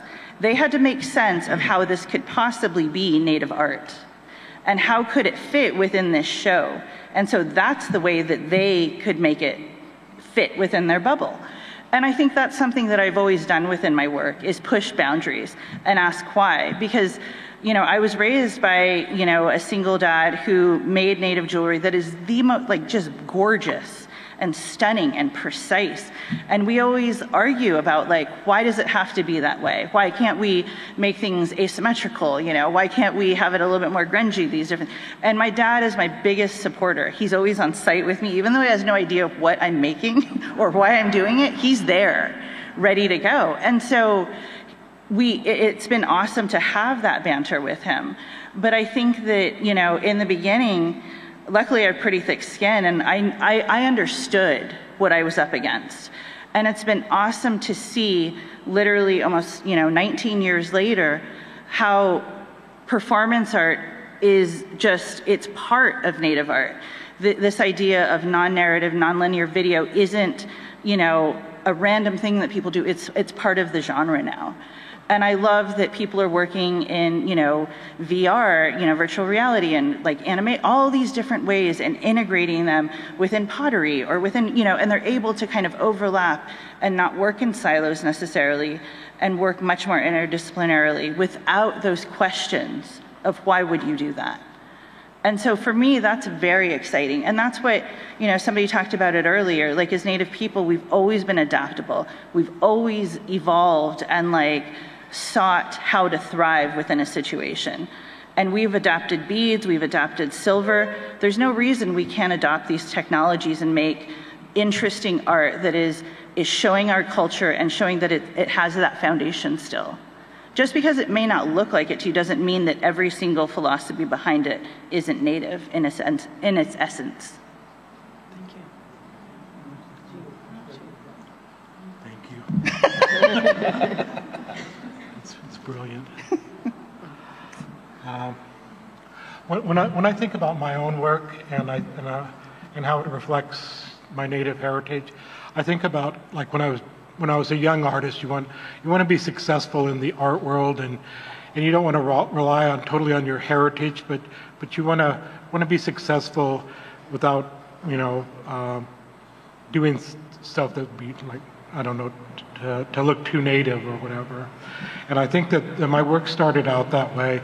And when I came back from grad school, I thought, I purposely thought that I wanted to make work where I'm from. I wanted to create work that's part of my culture, and that is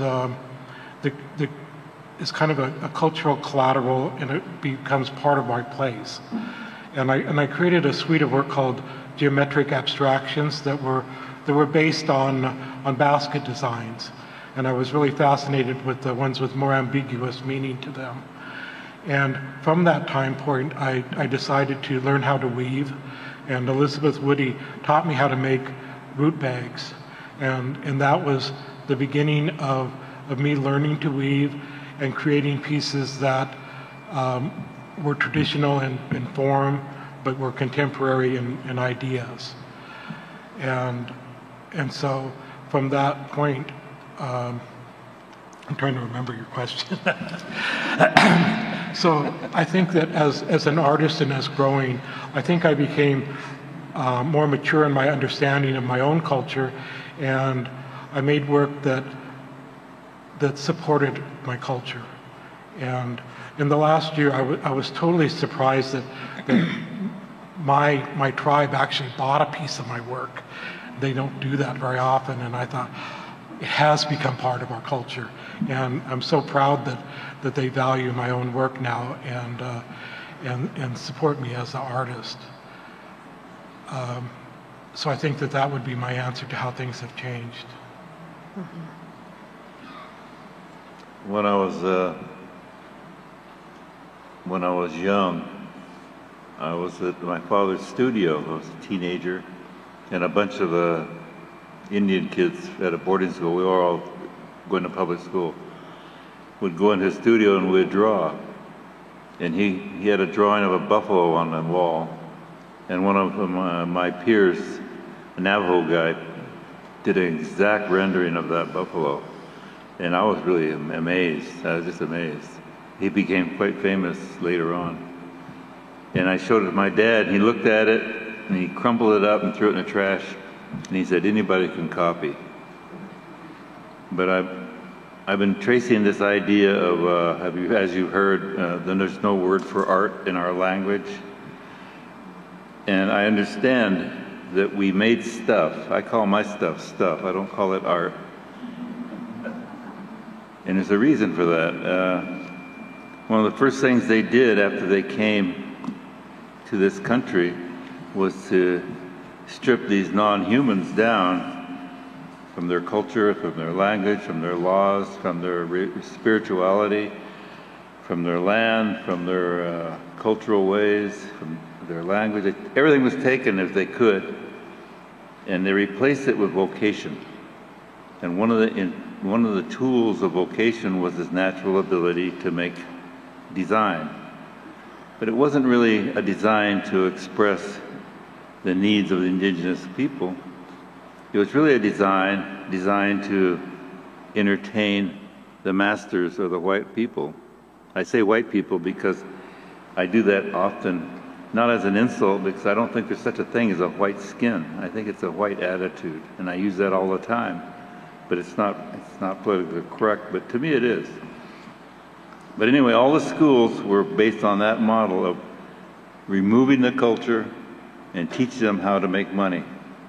And we all understand that that's important in this world. And right now, every school is based on that model. The residential school, the boarding schools, they're all based on taking the Indian and making them a functional, money-making member of society. And very seldom do you see what you've seen, the people that you're seeing today that are actually dealing with issues that are serious issues. Most of the artists are making stuff, making design, the most beautiful design, world-class design. But is it made for their own people? I mean, that's a question that I can't answer, but I certainly have my opinions.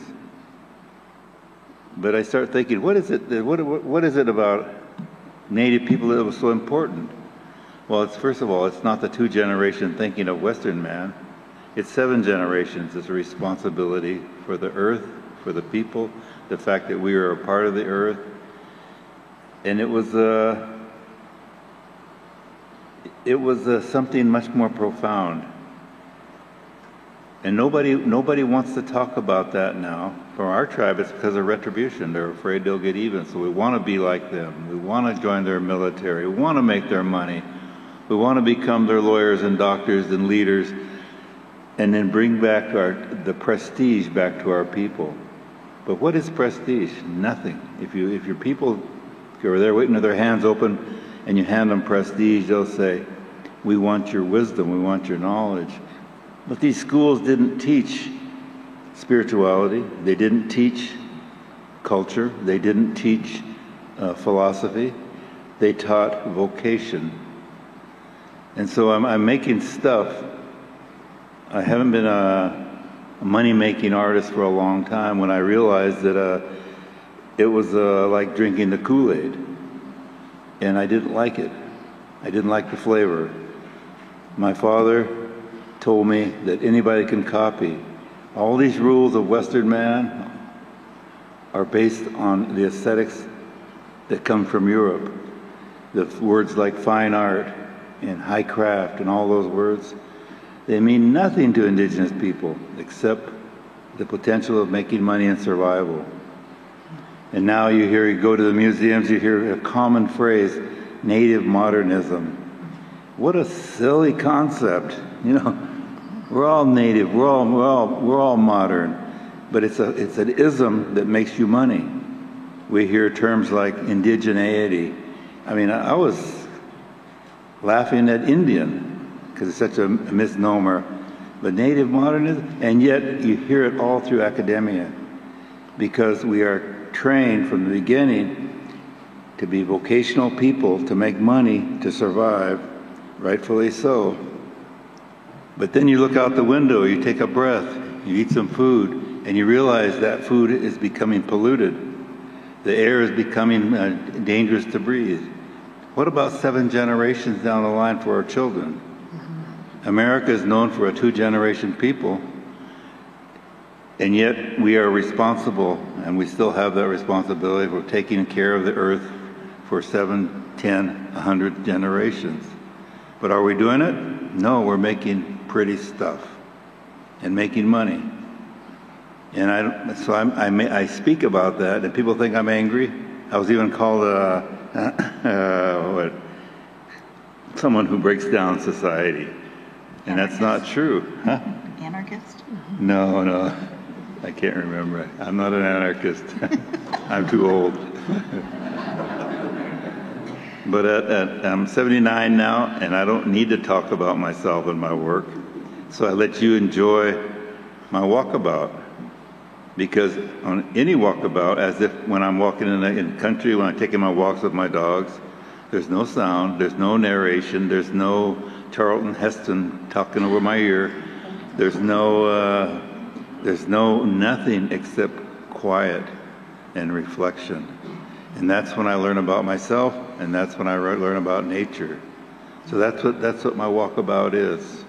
It's on Alan Hauser's sculpture garden. We call it Hauser's Place now. You're welcome to come, make an appointment, take a walk. After you see Alan Hauser's work, if you have time, come and see mine. You're welcome.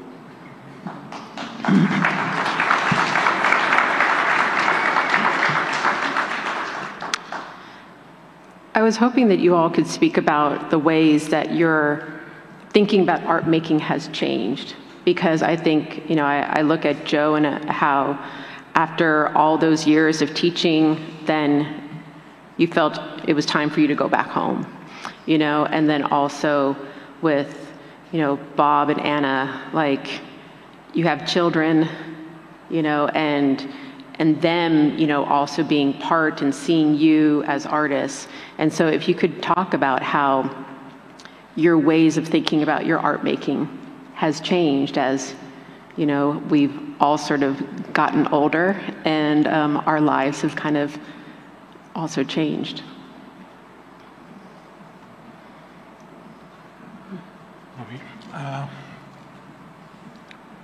I think to think about that, I have to go back and I think of this story that my mother talked about. And when I was a toddler, to amuse me, she would give me 2 coffee cans, and one would be filled with rocks and the other would be empty. And I guess I would sit in the driveway and look at each rock and put them into the other can, and until it was all empty, and then it would go back, and that would be my amusement, that would be my toys, I guess. And it's a way about thinking about an investigation and being curious about things. And I think that has held true throughout my whole time. When I think about my work, I think about it's an investigation, and it's about thinking about the world around you. And I think that's held true. And a lot of my work is about the world around me. It's about interactions with people. Recently, I had this. My father passed away recently, and before that, I would take him on drives, and sometimes he would say, like, "This is a barren place. It's lifeless, and there's nothing here." And he was very old, and he was also deaf. So these were monologues. He would just be talking, and I thought, well, this isn't true. And it made me realize that I made a suite that will be at a piece that will be at the Renwick called Bestiary, and it's to celebrate the life around us.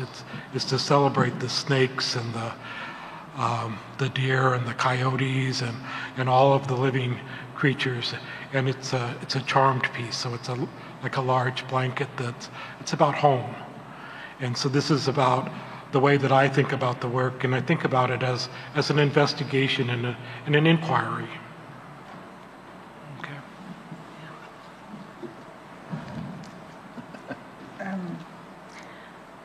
I think about a conversation I had back in graduate school, back in around 2000, 2002, where I was in the sculpture program, and there were 10 other students in every year, and then there was a painting program that had like 40 people that were there every year.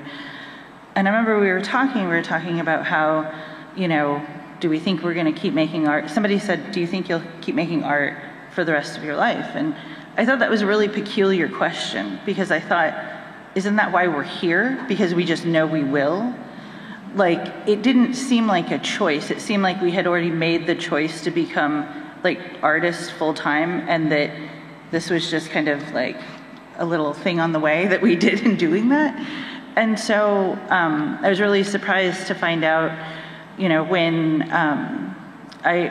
there's a show up right now at the NSU Art Museum in Florida, and it's of artists of color that came through the Yale MFA program during the 2000s.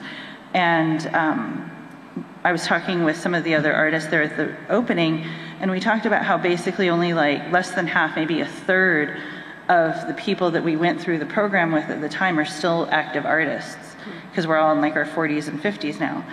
And I just thought that was really interesting, because it still is hard for me to conceive of not making work.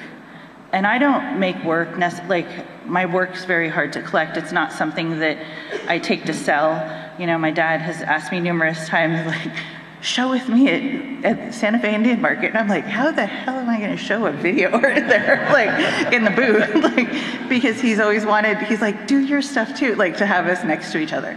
So, but it was really interesting to me, and it really has always made me realize that I think very differently about art making and being a maker of things in life.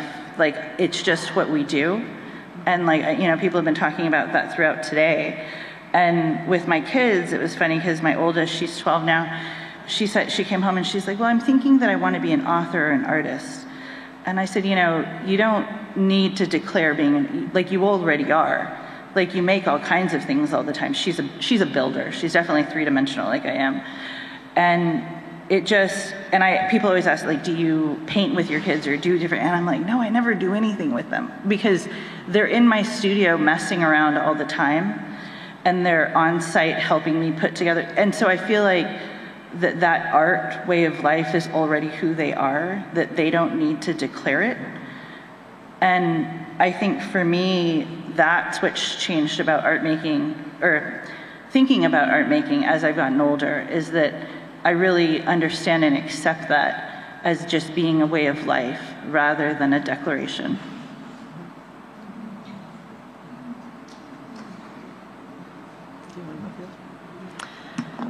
Also, I was thinking about materiality, and, in looking at Joe's work, it's not as if there's just a basket time and then a glass time. It's like, I've been to your studio where you have everything going. Everything, is sort of being in process of being made, whether it is thinking about a glass piece or thinking about a woven basket, or thinking about the prints that you do as well.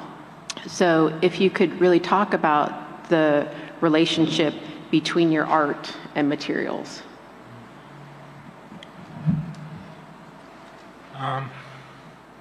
From my undergraduate studies, I went to the University of Washington, and I've always been very fortunate to find supportive faculty, and one of them was Vi Hilbert.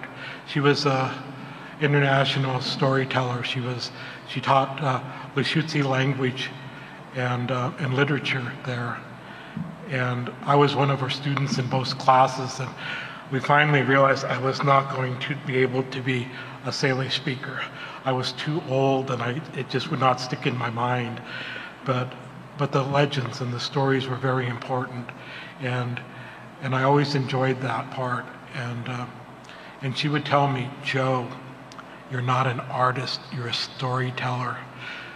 And that's what holds my work together, is the stories. They kind of flow from one part to the next, and whichever medium I'm working on is about the narrative. Thank you. And then, Anna, same question for you, because it is, I think about also the exhibition that you had at the Colorado Springs Fine Arts Center, where you were also like taking part using the walls, but then also now the signs, and then also, looking at the National Portrait Gallery in Washington, D.C., and I think it's like the third oldest building in Washington, D.C., and then for you wanting to do a performance piece as well. So not just have, the pieces on the wall, but also to sort of have your presence be there, in Washington, D.C. So the connection between materials and ideas? And your art, yeah. When I was in college, I knew that I was a sculptor. Sitting next to somebody who's drawing right here, and I'm like, I've never been that person that could like sketch. You made a whole sketch up here, and but I've always been in awe of those people that can draw. Back in third grade, there were those kids that could make the perfect Garfield, and it wasn't me. And I just I always knew I wasn't a drawer. And, eventually I realized I was a builder. I saw things three-dimensionally. I understood the world in that way. And when I got to college, in graduate school, I started learning about other branches of art history and art making, and how there were different trajectories within Latin American art and, African American art and Asian American art, and how those branches, had video in them, installation and performance work.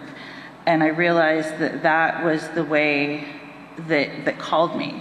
I'm amazingly honored and lucky to be up here today with people who added to those branches in huge ways, right, for Native American art history.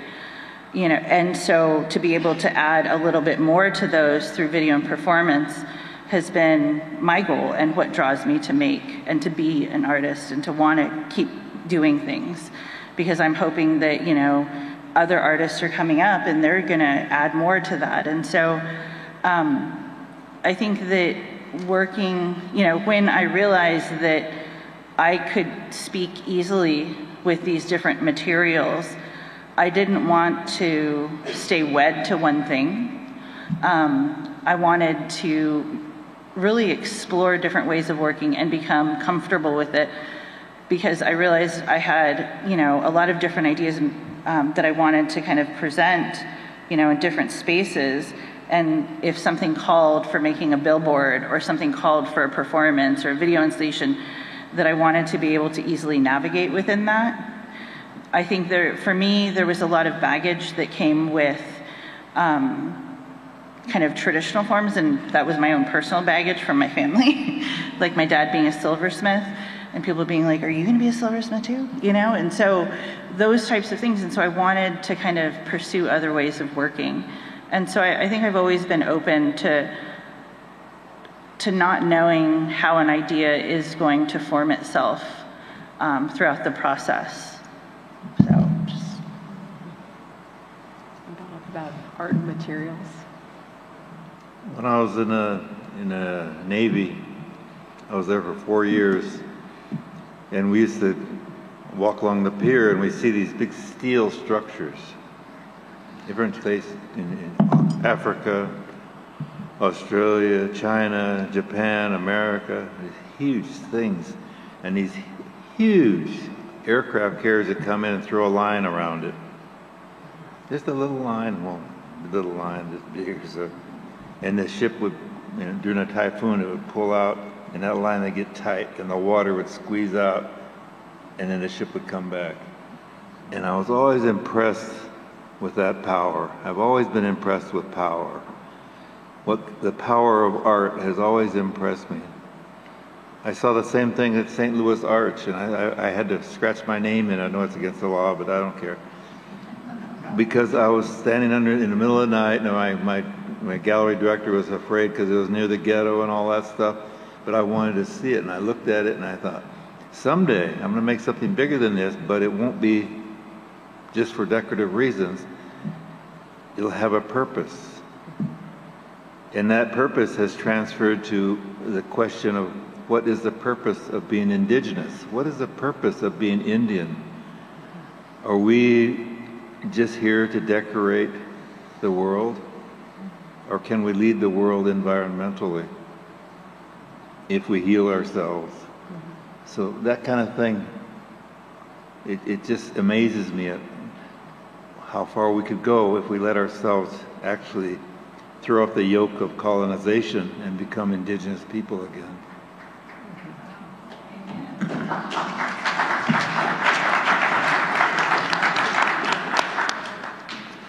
Thank you. And I was hoping that you all could also talk about the importance of place and the importance of history of place. And I'm so thankful that today Jacob spoke, and then tomorrow please come back to the other panels, especially to have time to spend with Dwayne and Breeze, to make sure that you also get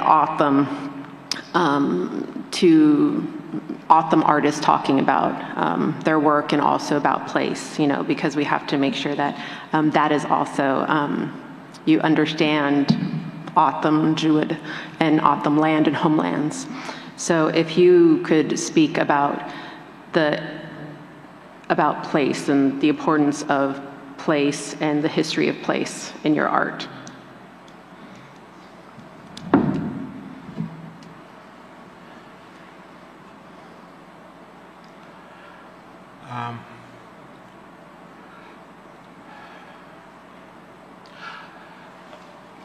When I think about my work, I do think about place, and I try to think about it in broader terms. I moved home because I wanted to be home. I wanted to be with my people. And when I look up the valley, I see this beautiful valley that my people have traveled through for thousands of years, and that's really a wonderful feeling to be home, to be where your relatives and your ancestors were. But you also have to be part of place as part of community. And since I returned home, I've been trying to participate more in the community and to help others, and to not be always about myself, and to contribute to our tribe. And recently I volunteered to be in the Peacemaker group, the one that we, as elders, we visit our high school and we talk to the youth that are having trouble. And at first I thought, oh God, when I'm volunteering to do this, I'm gonna have to find answers for them and fix their problems. And I don't know if I can do that. But I've learned that they already know the answers. They just need support and encouragement. And I think that's a wonderful thing to bring to our young people and to be part of the community. And so I think about myself as coming home and being part of the community, and the work is beyond just the physical things. It's about being there and helping.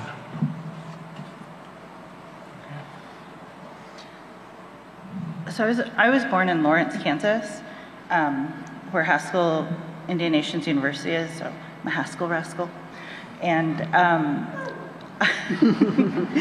I was born there and raised there until I was 15, but we came back, I don't know, probably 5 or 6 times a year back to the reservation, and then eventually moved back to New Mexico when I was in high school. And even though I was born in Kansas and I lived there for a long time, I never felt like I was from there. Like, in our way, when you're born, your placenta is buried in a specific place of meaning. Your belly button is buried in, where your home is, so you're tied there forever, that type of thing. And so I know where my family's from. I know where I'm from. That is my true home. Like, I've lived all around the world, and I know where I come back to all the time. And when I'm working, if something calls for wood, I usually go home and find wood. Or, the videos that I did, that was like stuff over Labor Day weekend, that was all filmed like on our land in New Mexico. And so even though I've lived around the country, and around the world, so much of my work is drawn physically from home. And I feel like it can't be real to me if it's not done there, or if it's not from materials. Like literally, I've had my family like send me dirt and stuff like that through the mail. But I've always felt connected to it. And I feel like I'm, you know, doing that with my kids, even though we live in Boulder. Like it's a weird thing, you know, to be in a place that is like 1% of color. Boulder's very white. And so and so it doesn't feel like home, but it's really beautiful and I love it there, but it's not home. And so how do you raise kids with a sense of home, you know, and connection when they don't physically live where that connection is? And so it's something I've always thought of because I have traveled so much. And, you know, I spend 10 weeks of my summer in Maine, in Boothbay Harbor. And my kids sail and they love sailing. I know nothing about sailing, but we spend our time up there. And I've been going up for 20 years to Maine. And if I was a non-native artist, I probably would put in my bio, I split my time between Maine and Colorado. But I feel like such a fraud saying that because that's not my land and it's not where I'm from. And I feel so strange liking it so much. And I don't know how to describe that to you, but sometimes I'll be at the ocean, I'll be looking out and thinking, man, this is beautiful. We're just here and it's awesome. And then I'm like, but this is not mine in any way, shape, or form. And I'm very aware of it, maybe too aware of it, of always my sense of home and my connection to land, or the connection that I don't have to land. And I think that's something that we all need to be aware of, because within America there's this sense of ownership all the time, and of like purchase of land and like lots and apartment and different things, and that doesn't make it yours, right? And so I don't know, I'm always thinking and dealing and wrestling with those ideas. Sense of place, is that the question? Yeah. Oh, that's a difficult one. I've been researching this idea of the Great Spirit and different terms internationally that go with that concept: God, the creator, life giver, healer, all that stuff. And I realized something, so I presented to some friends of mine. I said, what was here before the Great Spirit? And it's like the Great Spirit was invented by man. It's an assumption. But the truth is the Great Spirit, or whatever you want to call it, was here. So I asked another friend, I think it was Frank Lapina, who's a wonderful artist. I said, how do you get your culture back? Because we lost almost everything. We still have our land, we still have our identity, but people in our tribe say, I'm a warrior, I have warrior blood flowing through my veins and all that stuff. It sounds good.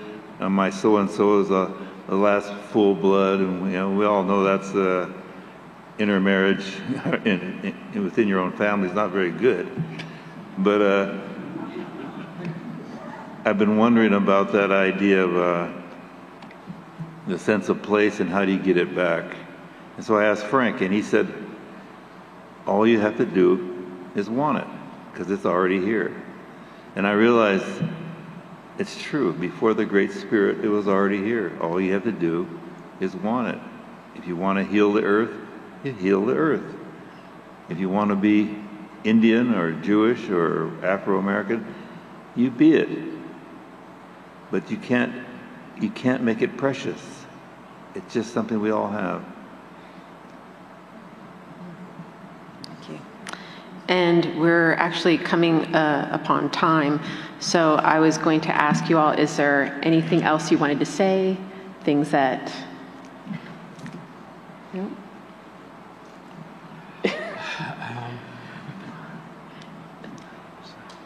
So I just wanted to ask if there was anything else that I forgot to add or that you would like to say. A few seconds here to think about it.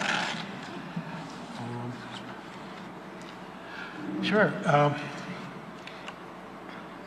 Thank you for coming here. I really appreciate your attention. And when I agreed to come to this and they called me on the phone, my first thought was, I get to go to Phoenix and I get to see my old friends and I get to meet new people, and that's really important. When I was teaching, I would always encourage my students to go out and to meet people and to be aggressive about networking and being part of the community, because all communities are stronger when you participate and you actually go out and you're there. And that's really important. And so I thank you for being here. Thank you. Okay. Did you? Yeah, thank you. Thank you for letting us talk to you. Thank you. And look at you. Well, and yes, I just wanted to again say thank you very much to the generosity of Joe Feddersen, Anna Sularkis, and Bob Houses for coming to be with us here at the Heard Museum. Just a reminder that it is First Friday, so that's happening from 4 to 8, so please stay and see the wonderful art that's in these galleries. And thank you all. So the day has closed. Thank you all. What are you going to do with your drawing? Let's give an extra round of applause to all of today's presenters. This concludes day 1 of the Remembering the Future Symposium. We will see you back here tomorrow for day 2.